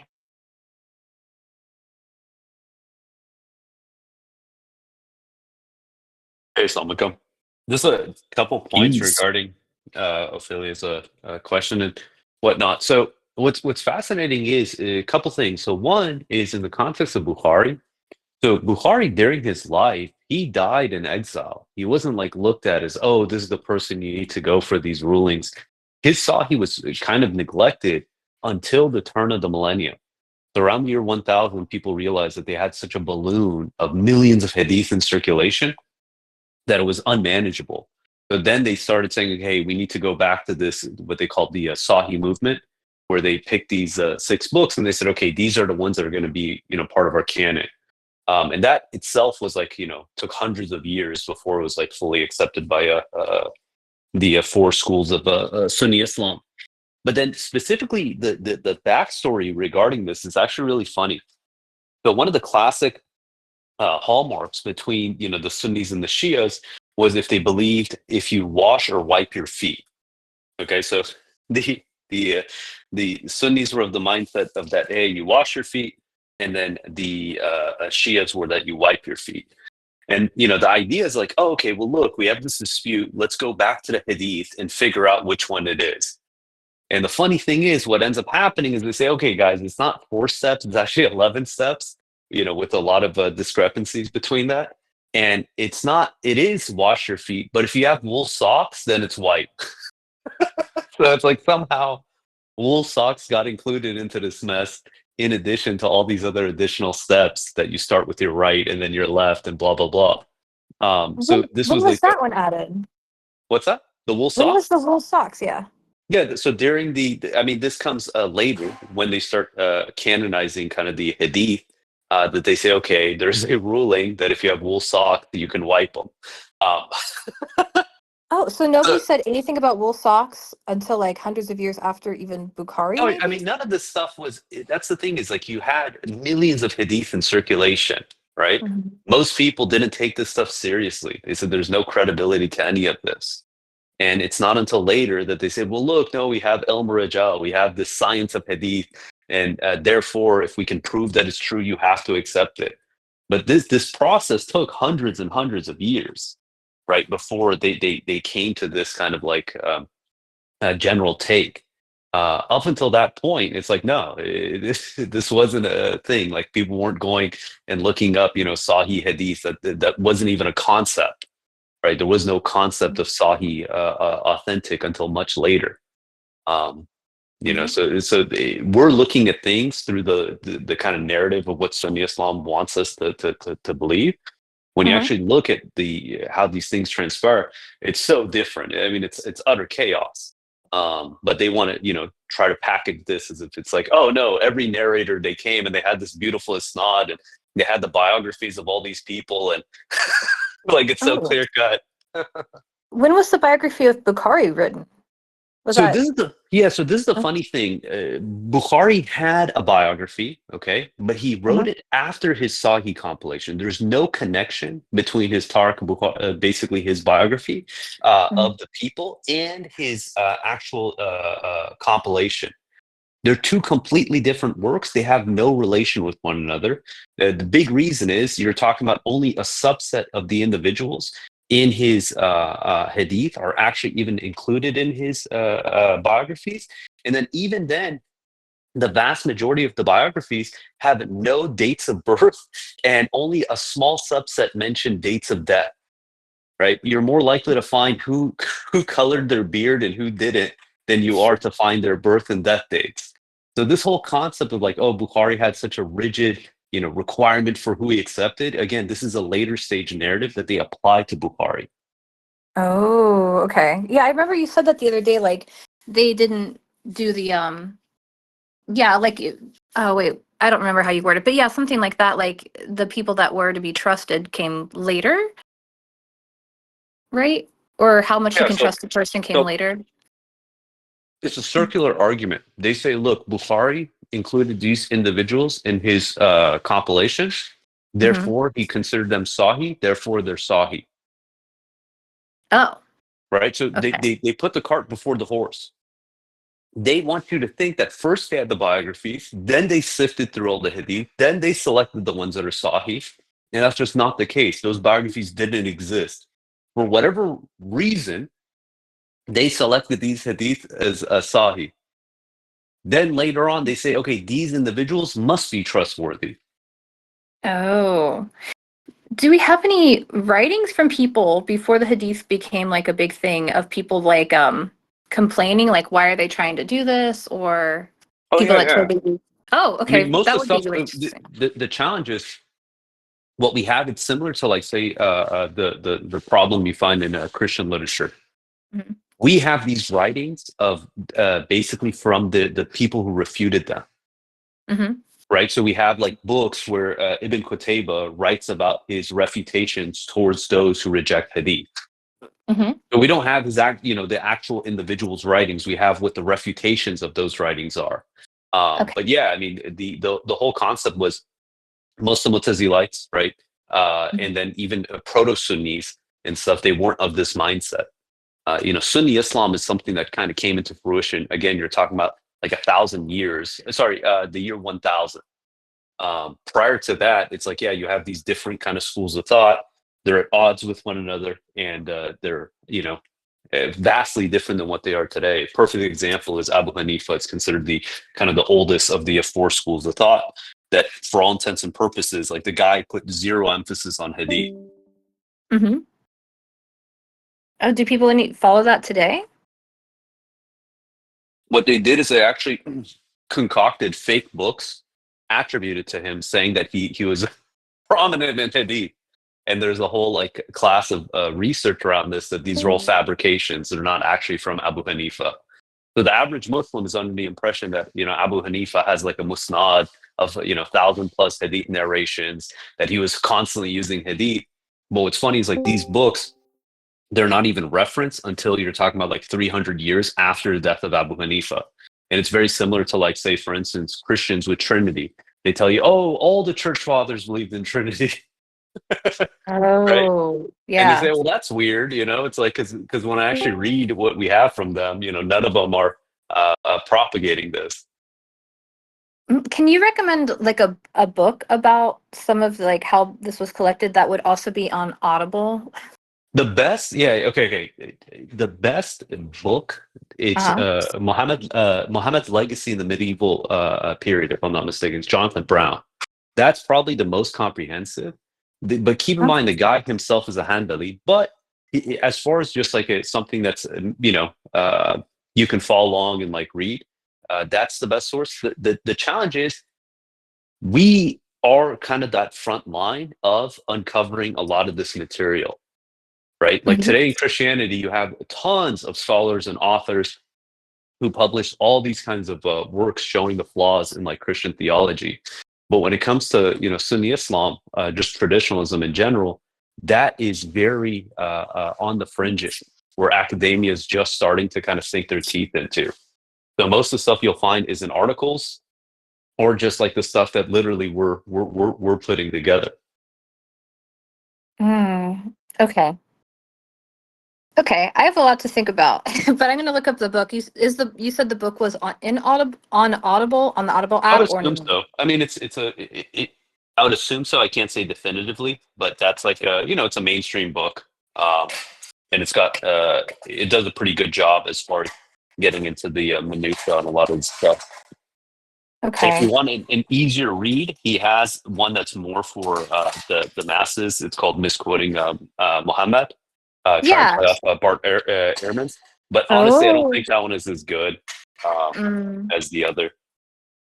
That might be the only book I can find on there right now. But oh, okay, yeah. Okay, I'm gonna look through his books now I and think see. if you But can get a PDF, you can. Yeah. There's two ways. One is you can get it to Notebook LM. You should try that. It's awesome tool that's existed for apparently a year and a bit. Um, you put in like a big article or whatever, and it will do like a little podcast, AI podcast about the article. The two people will talk to each other, discussing the salient points. And also we have a function, I believe, that audiophies the book itself.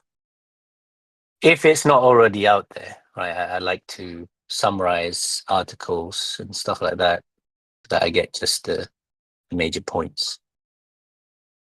okay, and you said sorry. I was looking up that book when you had started talking, so I missed your first sentence. Where is this? Where could this be found at? I don't know. Let me find a PDF if I can on the archive. I'm sure Yeah, Jonathan would have this in his most library. of the stuff. Yeah, exactly. Most of the stuff there are PDF version. Like another one that you should be able to find. It's on Internet Archive. In addition to the Muhammad's Legacy in the Medieval Period, I think it's like, is the canonization of Bukhari and Muslim. That one is another one. It doesn't hurt if you start with misquoting Muhammad, just to kind of get that understanding of the framework, and then getting into this other material, because this one is the misquoting Muhammad is more for kind of the general population. These other ones, they do get into the weeds, but they're definitely more thorough. Okay, thank you. Because okay, Jonathan I'll sent me some DM you. links. Yeah. Oh, right. It's giving you the links. Very nice. On Audible, Miss Quinn Muhammad's the only one here, but I know sometimes you can find books on tape on YouTube Well, too. you know what you But could do? There's Mhm. there's an app, Speechify, right? They use AI to read voices, and it's very. I mean, you can't tell. Like the only way that you can tell it's an AI voice is that there is no mistakes. But yeah, Okay. you can take any, you know, PDF, load it into that, and then select the voice of your interest, and it'll read it back to you. Okay. And then you said oh my gosh, Which one was the best one? Muhammad's legacy in medieval and modern world. Okay, I got it. If I don't do this now, I'll never do it. So I'm just saving it now. Jonathan sent me the Google Drive for it. Thank you so much, Jonathan. You're a treasure. Okay. And then you said, what is the app called? Featurefy. Featurefy. Is it a free app? I mean, I can pay if I have to, but No, it's they okay. do charge. I think it's like comes out to about like $10 a month for Oh, the okay. yearly plan. Yeah, so it's not terrible. Okay, that's fine. Let me concoct the app for you, Ophelia. I'll finish off the function. We already have this ability to create audio from videos and translate text and so on. Mhm. So I can. Which one do you want first? I'm interested in developing those myself. Which book? Which book? Yeah. Oh yeah, the Hadith Muhammad's legacy in the medieval and modern world would be. I'll start with that because to be fair, I could read this as well. Okay. Then everybody will benefit. God willing. Yeah. Please go. I mean, all Okay. these tools are the tips, at our fingertips, right? Mhm. It's crazy the amount of ways you have access to information now. Yeah, there's so much. That's I wanted to take all of it in at one time, but I can't. I have to like put it in order. It's not easy. But I really I'm gonna go quiet because I got stuff I gotta do that if I'm talking, it'll keep me from doing it. But again, I appreciate everybody and everybody's input, but I'm just gonna be listening. So if anyone else has something they want to talk about, thank you. Peace.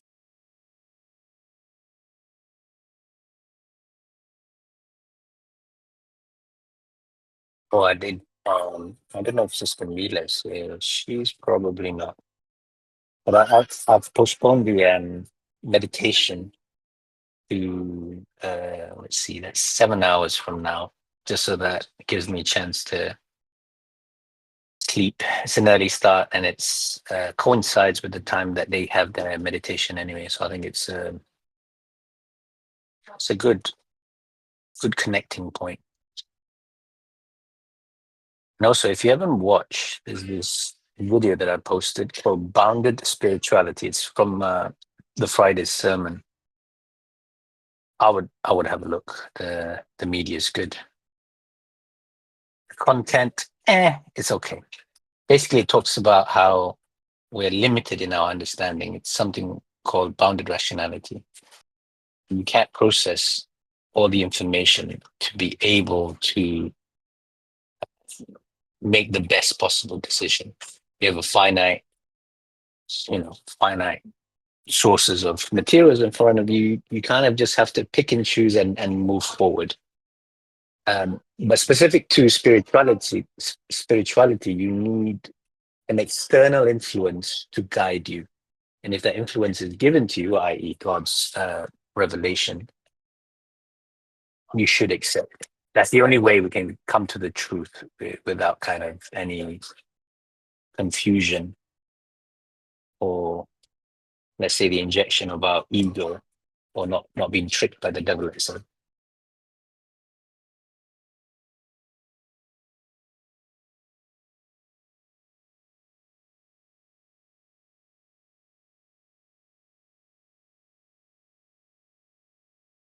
I was hoping the guy with the math question had stayed.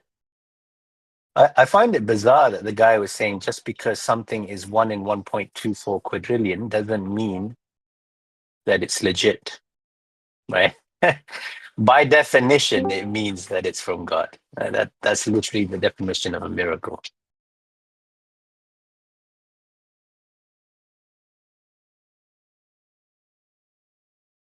Yeah, the aspect is it's not just the low probability, right? The low probability just shows that it's a design.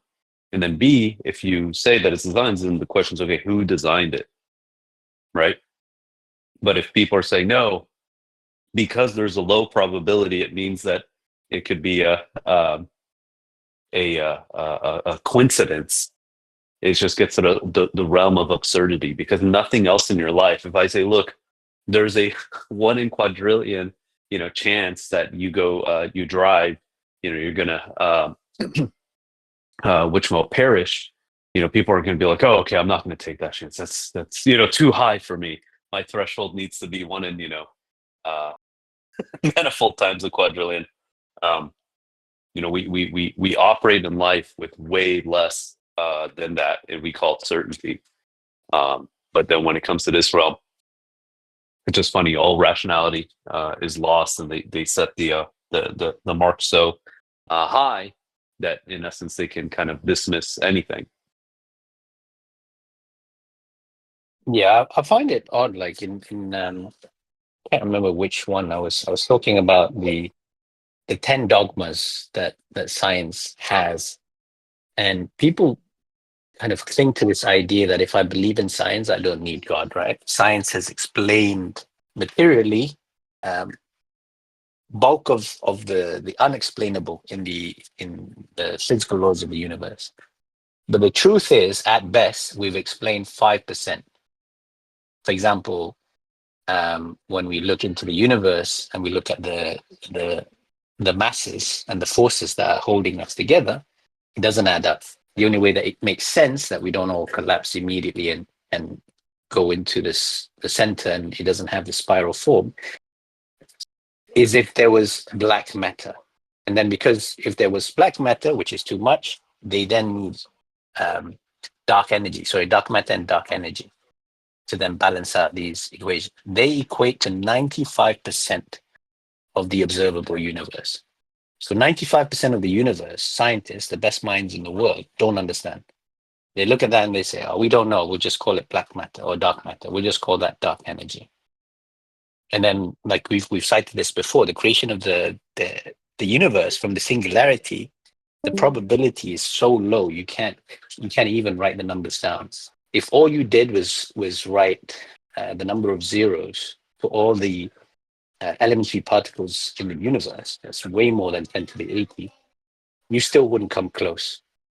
And yet, given that this magic has already happened, give me one miracle and I'll explain the rest. And that's the hubris, right? You enter a domain and you think you're extremely adept at physics or science or math or any number of things. And you think by uncovering these things, you have mastered the laws of nature such that you negate the existence of God. And in no way is that true, whether it's evolution or any number of things. So yeah, find it very interesting.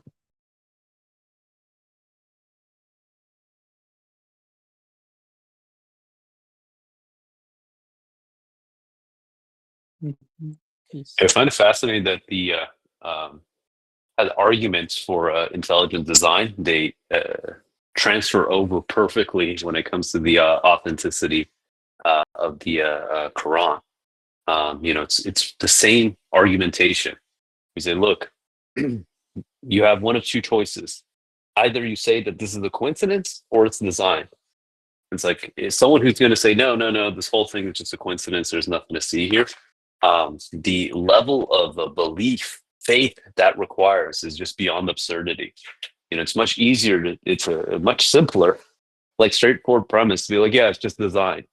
To the point where even if you look among evolutionists, there's a portion of them, they've known this for years, that their model fails to account for this universe, life in general, to the point where they're now saying that, look, it just happens that this universe and life and cells, they have a purpose programmed into them. So, again, just trying to come to terms that their model is broken. The question is, okay, who put that purpose there? Who put that intention there? Why is it that a photon knows that it has to go towards the activation site in the chlorophyll? Where did this come from? Where did this instruction set come from? Or does law come from? And they're stuck. So they actually get stuck in this infinite regress. Because if you go down that path, it all points to eventually there has to be some entity that orchestrated all this.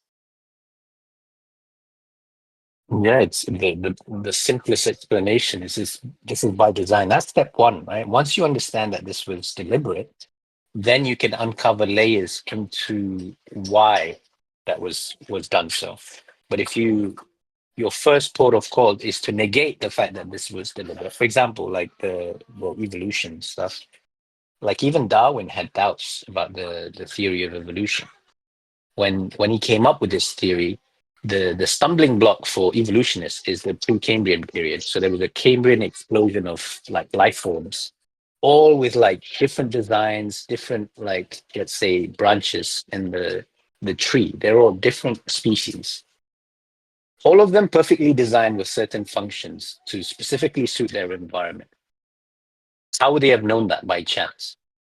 And the problem is that there's an acceptability to say that this is microevolution, i.e., like between humans, we would have differences in our color, in our speech, and so on. These are microevolutions. These are micro variations between us. They might seem significant, but in truth, they all fall into the same paradigm of we're still in the same branch, we're still in the same species. But then you see someone that can levitate or someone that, like a horse next to you, and you think that you're one and the same, that's where it falls apart. There's not enough time for there to be a branching node between that weird creature evolving one into a horse and one into a human. So when you even look to the scholars, the people that are extremely adept at explaining all these things away, they themselves have doubt. They just don't tell you about it. They keep it a secret because it's kind of like mass delusion to let you believe that God doesn't exist. Gotta step away. Peace be upon you all. Peace be upon you. How's it going?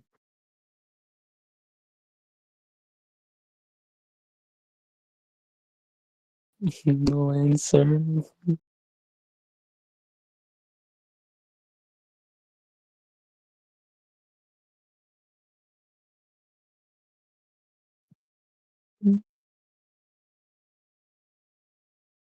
Bro, it's time to reactivate the VC.